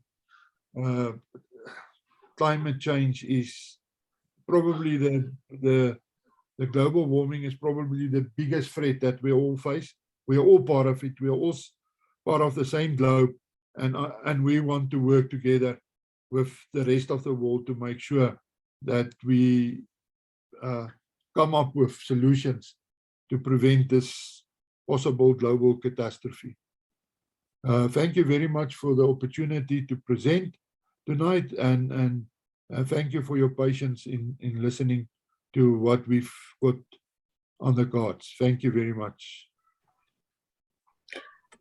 Thank you so much,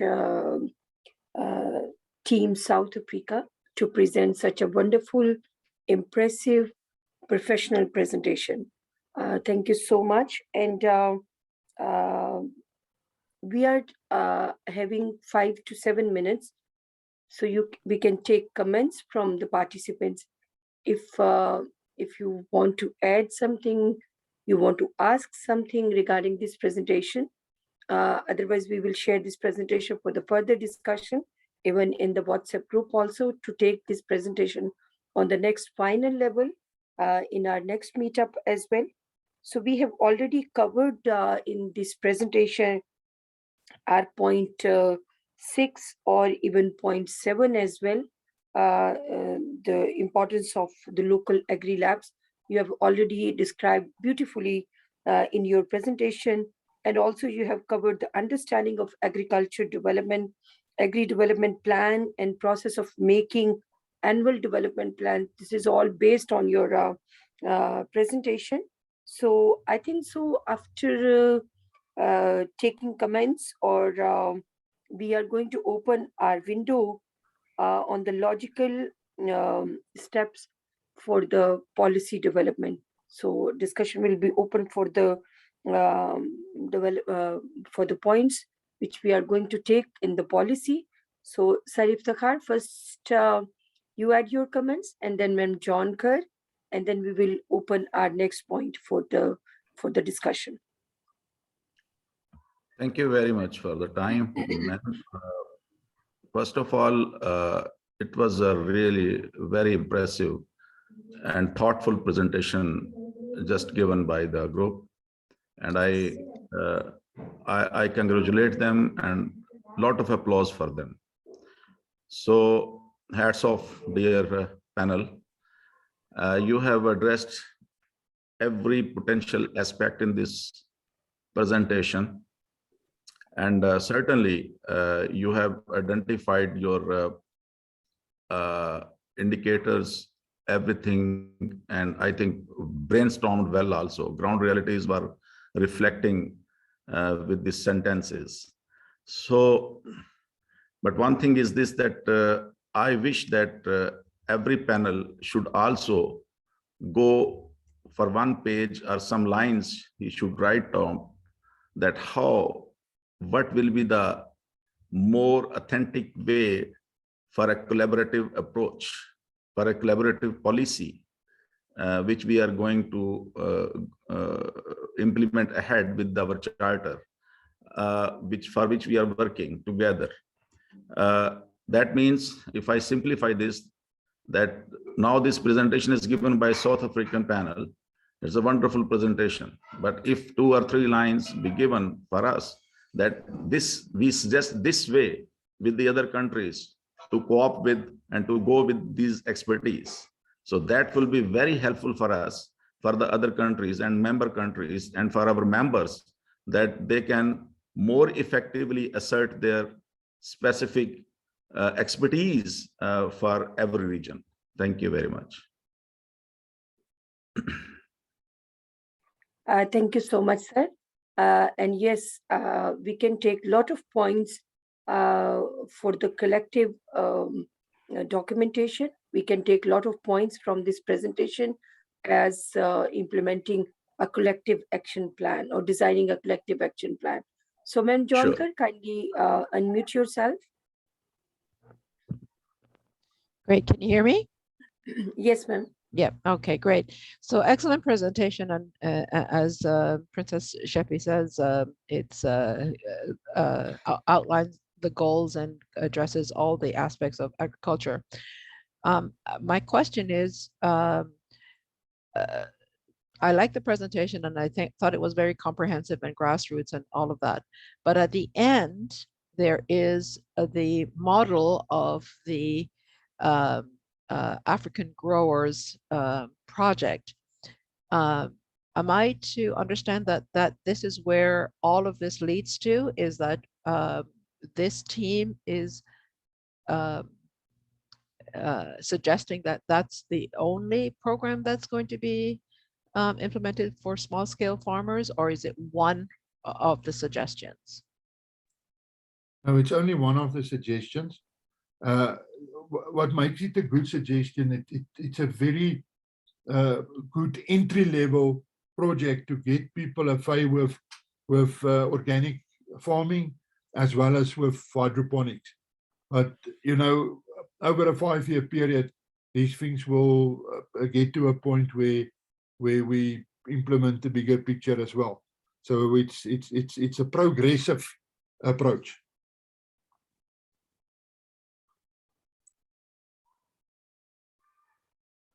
Unmute yourself, please. Ma'am, kindly unmute yourself. Oh, sorry. Yeah, no, well, thank you, because I very much believe that small scale farmers will have to learn about soil and crop rotations and things like that. But, you know, they have to begin somewhere. And this is you know, I like when projects have a starting point where everyone can sort of come in and at least start, because that's how you're going to learn. You can train all you want until you start to do it. Trust me, with the weather and things like that. So no, that's good. Thank you very much. Thank you so much. Any more Any person having some question, or we can move forward? So I think so we have already covered our 3 steps during this presentation. We have just quick round of critical and logical steps in policy development. So I would love if one person can add up something, or even we can take one by one the comment on this, because this is the basic main point of today's agenda, that what are the critical and logical steps we are going to, other than this presentation. Yes, we have a good model, we have a very impressive presentation, but as Dr. Iftikhar said, that what are the more tangible ways to create a collective action plan or collective policy, which definitely we are going to finalize in our next and the last policy session. So what are the critical and logical steps? Anybody else can volunteer comment on this point as well.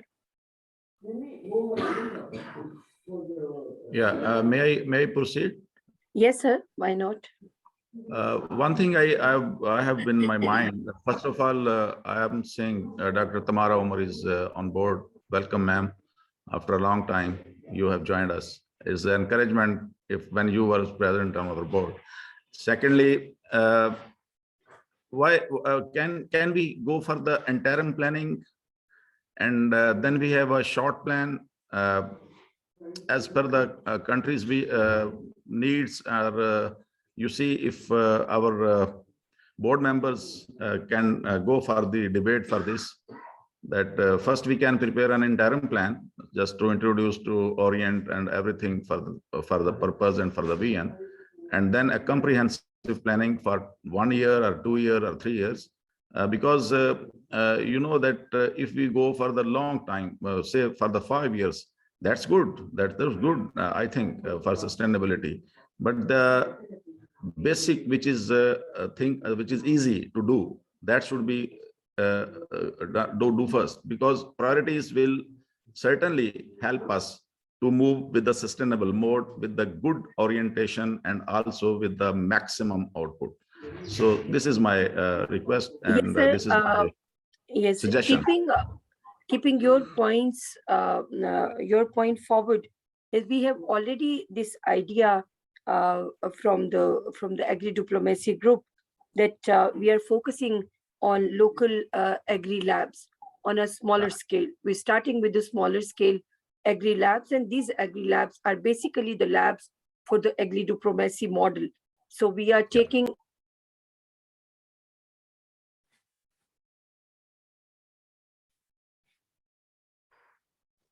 We lost your voice, Miriam. Yeah, your voice is lost. I'm saying that we are already given, and like the team already given the idea of small agri labs, and these small agri labs are automatically convert in and shift in the Agri-Diplomacy model at the bigger program. It's based on 3 years or 5 years. But yes, we can start it from the smaller scale, and the local agri labs are the idea which floated by the member in the Agri-Diplomacy group. I think so this is the beautiful idea, and everyone is in support of this idea to generate such kind of labs. I think so the today's presentation by South African team is also one of the core example to support this idea as well, that we are starting from smaller, then we are moving towards the bigger one. So so if we want to add something, or we can write something on through the emails, or even on the WhatsApp group, that the critical and logical steps in policy development, and the policy specifically related to agri-diplomacy policy, and we can prepare such kind of document, me and Dr. Iftikhar and so many my other colleagues, when we can sit together and we can make a document, we can share with you. We have one of the way in like this as well, but we want your comments, we want your words, we want always taking care of your conditions, cultures, environment, climate. So in this way, I think so you can better judge and advocate your countries that what is suitable for you and what exactly you want to add in your in this policy. So that's why we are very much focusing and again and again requiring these steps from you. And if you people are not ready to comment right now, we can leave this question in the house, and you can comment on the WhatsApp group also. You can share your views and on the email as well. So, sir, am I right? Should we move forward? Or we can taking comments now? I think it is better that everybody should take a time. He can be easily do that. Madam Kerr is sitting in a very cool weather. I think it's temperature is very cool, Madam Kerr. In Lahore is also troublesome cool is here. So we should leave early. And we are all, I'm an old man. And so, okay. Well, thank you. First of all, I live in Canada, and what we did in terms of food was we built a little greenhouse in our front yard to grow food, and it was very beautiful. All of our neighbors come and see it and see the greens. Anyway, one of the things that I may want to suggest, I support the local Agri Lab, and I think that's a way forward. Obviously I'm biased because I think things should be from a local level, but it should be funneled into the global level. Might I suggest a starting point, as this is a starting point, that maybe we start with a one-page charter so that people clearly understand what our intent and purpose is, and then we can go from there. That would be my suggestion. That's why we are asking for the comments today, the logical steps, because in the next meeting, we are going to share one-page charter with everyone based on the comments from all members and based on the comments of South African chapter as well, because we have, today attend a great presentation from their side. So as per the suggestions, we are leaving this question in the house for the next meeting, or even during this time, you can share your views on both platforms, on email and WhatsApp. So we are documenting policy points based on your feedback, and definitely we will design with the support of all senior members. And before wrap up the meeting, we have few important announcements. First of all, thank you so much for all new and our previous members which joined to support this global farming group. This is established in the impact of 16 days of activism for development. And this development campaign is based on the food and nutrition. And we are working and focusing on smart agriculture. And we are focusing on removing malnutrition from young kids from 0 to 15. So this group is established in the impact of this campaign. And today I'm really very glad and proud that we are on our second policy session. And this policy session is going to be established one of the bigger and the effective agri-diplomacy model for all member countries. So we are not only talking 1 or 2 or 3 countries, all member countries which are having a vision to join us, having a passion to work with us. They all are welcome, and we can collectively establish things, and we can implement a uniform standard policy for everyone which want to deliver here. So thank you so much. Send the important announcements.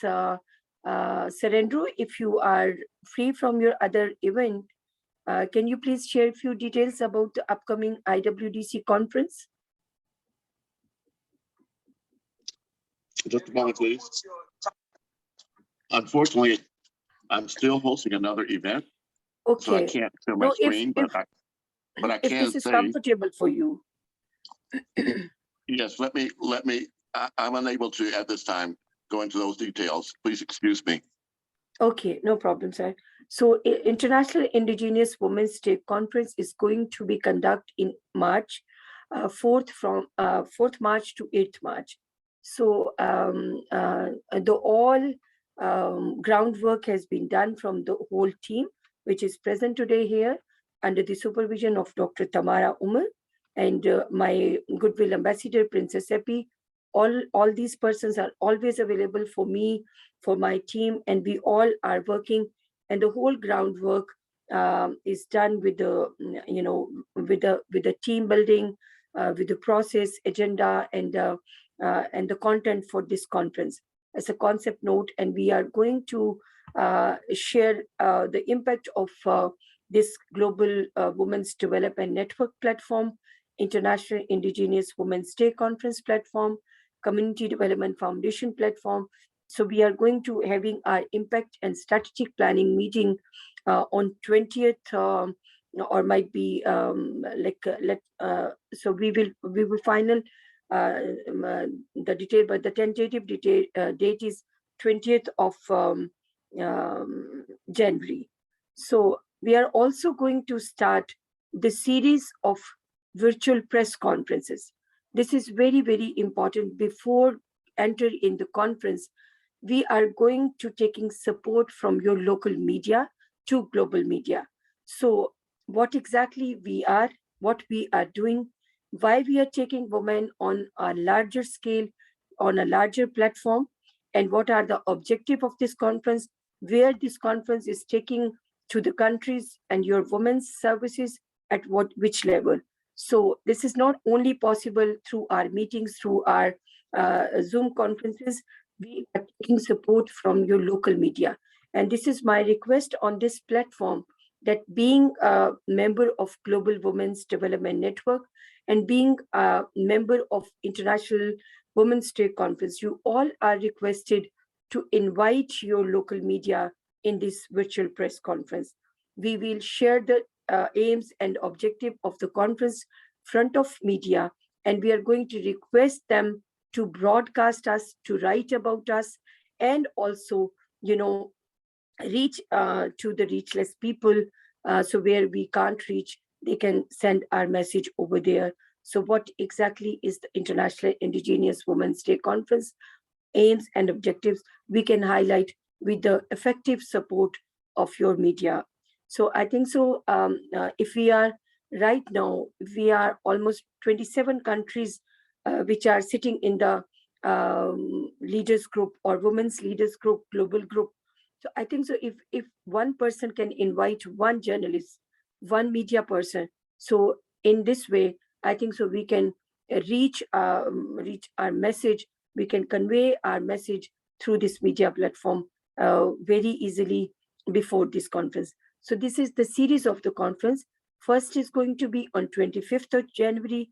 Second, we are going to having a 15th of February, and then the last conference with the final media persons, which are coming to join us as a media reporting, also coming to join us to report this media, this International Indigenous Conference with us. We will issue the media card, press cards to them, and they are all welcome to sit as an observer during our conference to report about ourselves and about our work. So this is one of the virtual press conference series, and I think so. We are a team wherever we are sitting.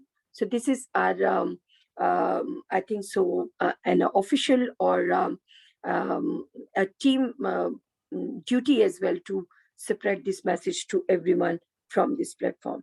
So this is the announcement from my side. Conference is all up front of you. You have all the details, posters every time. I'm in process of sharing the details on the groups as well. We have the sectorial groups also. The sectorial groups is based on the women in agriculture, women in businesses, women in investments, education, community services, and also peace and women rights. So all my team members are sitting in the sectorial group also. And if you people as a team members want to invite someone, you are most welcome. You are the team. This is your event. You can invite anyone from the relevant departments, from the relevant sectors, not only as a speakers or entrepreneurs, you can invite them as a team members also. So thank you so much. And yes, sir, you want to say something? Yes, thank you so very much, everyone. I apologize for not being fully available here. I'm hosting another event simultaneously. I just want to give you my full support and also ask that we look ahead to reach not just people that speak English. It's important that for those of us that do have audiences that speak languages other than English, understand the technology doesn't care what language we speak. So it's important, if we're involving ourselves with multiple countries, that we also involve ourselves with multiple languages. But it will be important on January 25th for there to be bilingual media representatives who are able to speak English and at least one other language that will be our interface with that language. So I ask you think about who in your network might be best capable of doing that, because we don't need to reach just the, when we say broadcast media, we're not just talking about television, we're also talking about radio. We're also talking about publications. So it's important for us, if we're going to truly accomplish our objectives, to reach all people on earth to the best of our ability. Thank you. Thank you so much, sir. And also quickly, another announcement that we have started one small campaign. It's not a small, but we started, it's a short time campaign. This is a Record Impact campaign. Sir, if you have the Record Impact campaign pictures with you, kindly, can you share your screen, please? Because this is right now not in my laptop.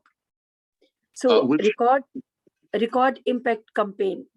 This is about the women's services. I have shared with you on your WhatsApp. Oh, WhatsApp, so, just a moment. Yeah.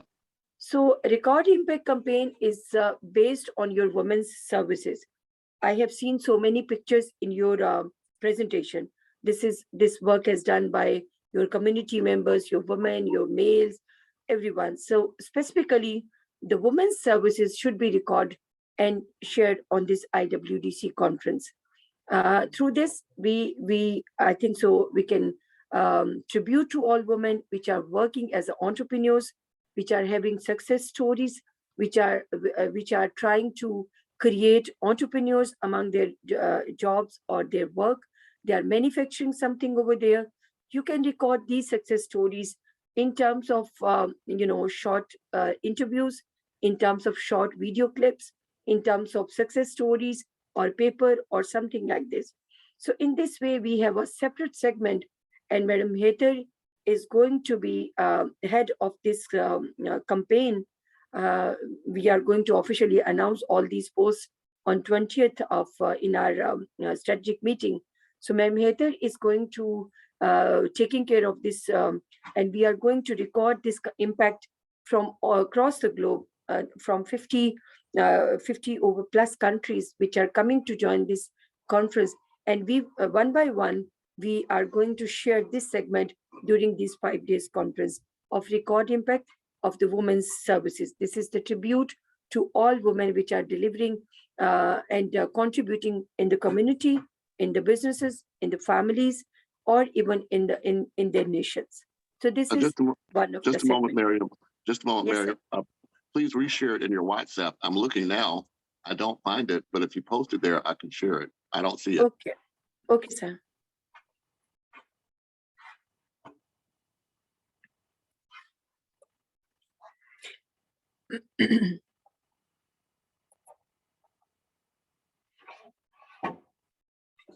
Meanwhile, Princess Epi, if you want to start with the concluding remarks, how's this over to you?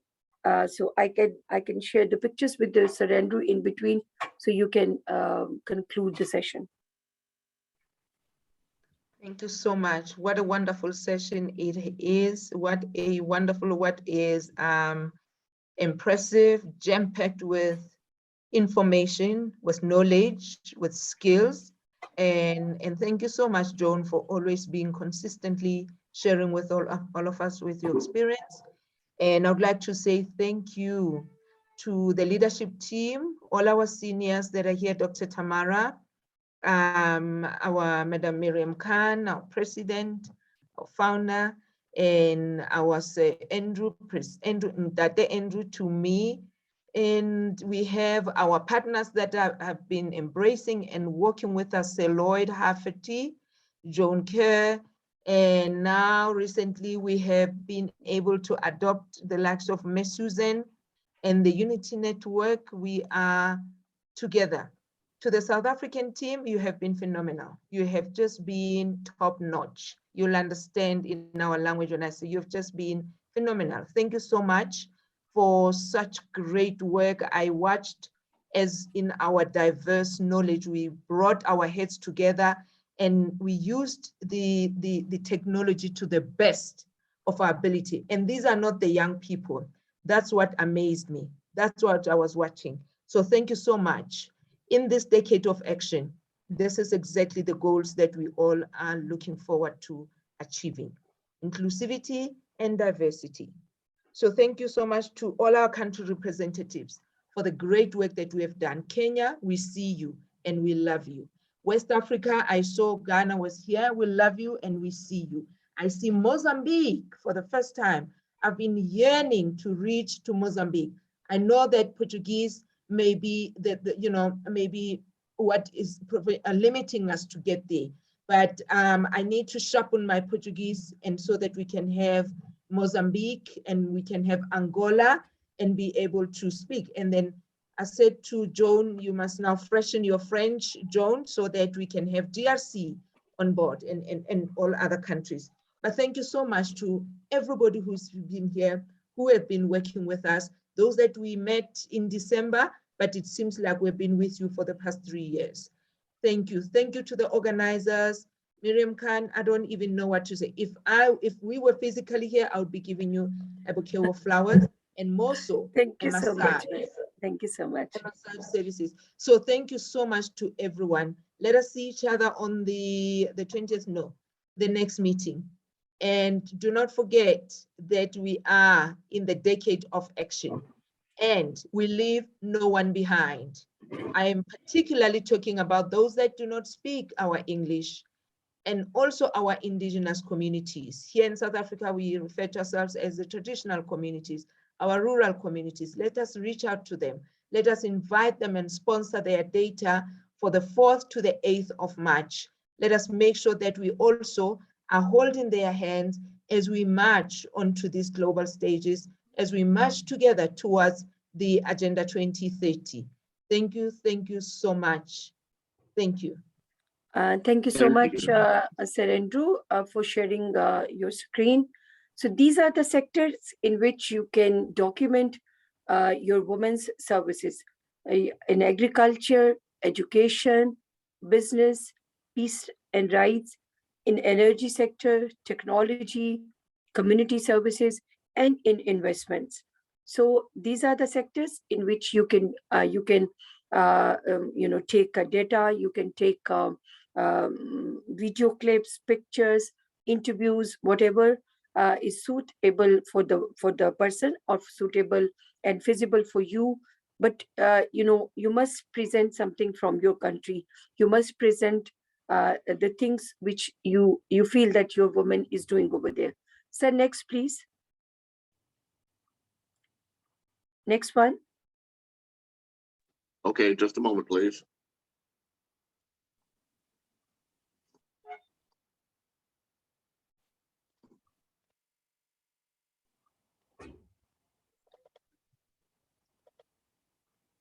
So I have already told that success stories, case studies, videos, live interviews, motivational messages, products and entrepreneurs.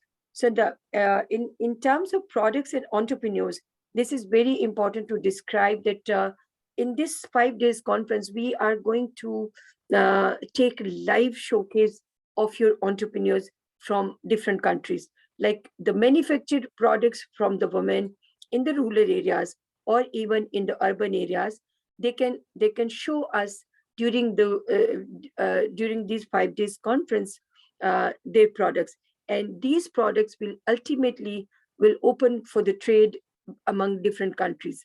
We can take these shops live later on the online shops, and they can sell their products. But through this conference, because this is generating businesses, we are empowering entrepreneurs. So we are taking these products live during the conferences, and we can show to the across the globe that like where if we are taking Kenya on the call. So what Kenya women are doing, what they are making, what the specific product, what are the special product of this country.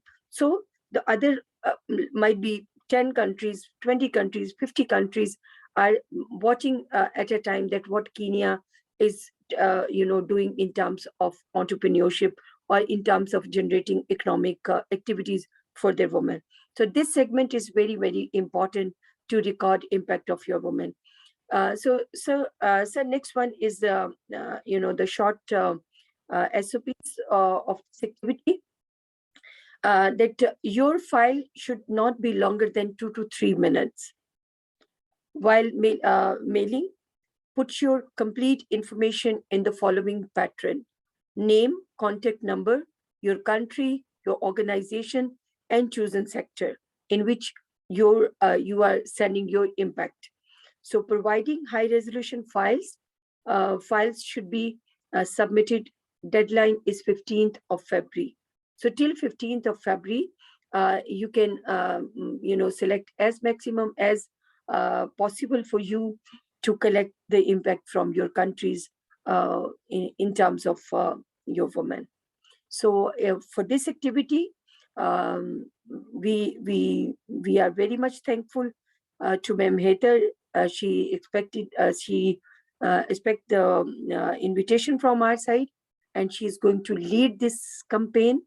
And we are officially going to announce this even in our strategic planning meeting as well. You can find the contact details also. You can share your material on this email. And yes, ma'am is also making her team to handle such kind of activity and receiving the material, making videos, taking them a professional look before sharing on the conference. So this is over to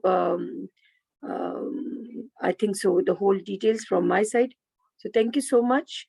And yes, again, come to the AGRIDIPLOMACY policy session. Next session will be within 10 working days. And in these 10 working days, we are going to finalize our policy document based on our today's presentation, our discussions, and our suggestions. So thank you so much. And we will soon share today's meeting also, and also the next agenda and the next poster for the final session of AGRIDIPLOMACY model. Thank you so much. And thank you so much, South Africa team, to give today's a powerful interest and passion from your side that yes, you are really serious in terms of making change, in terms of bringing change, not only for your country, but I think so overall, because we are working as a leaders, and leaders are always uniform for everyone. Thank you so much, and good night from my side. Thank you, everyone. Thank you. Good night. Fantastic evening. Thank you. Bye-bye. Thank you so much. Thanks for the Thank you. organizers. Bye-bye. Thank you. Bye-bye. Bye-bye.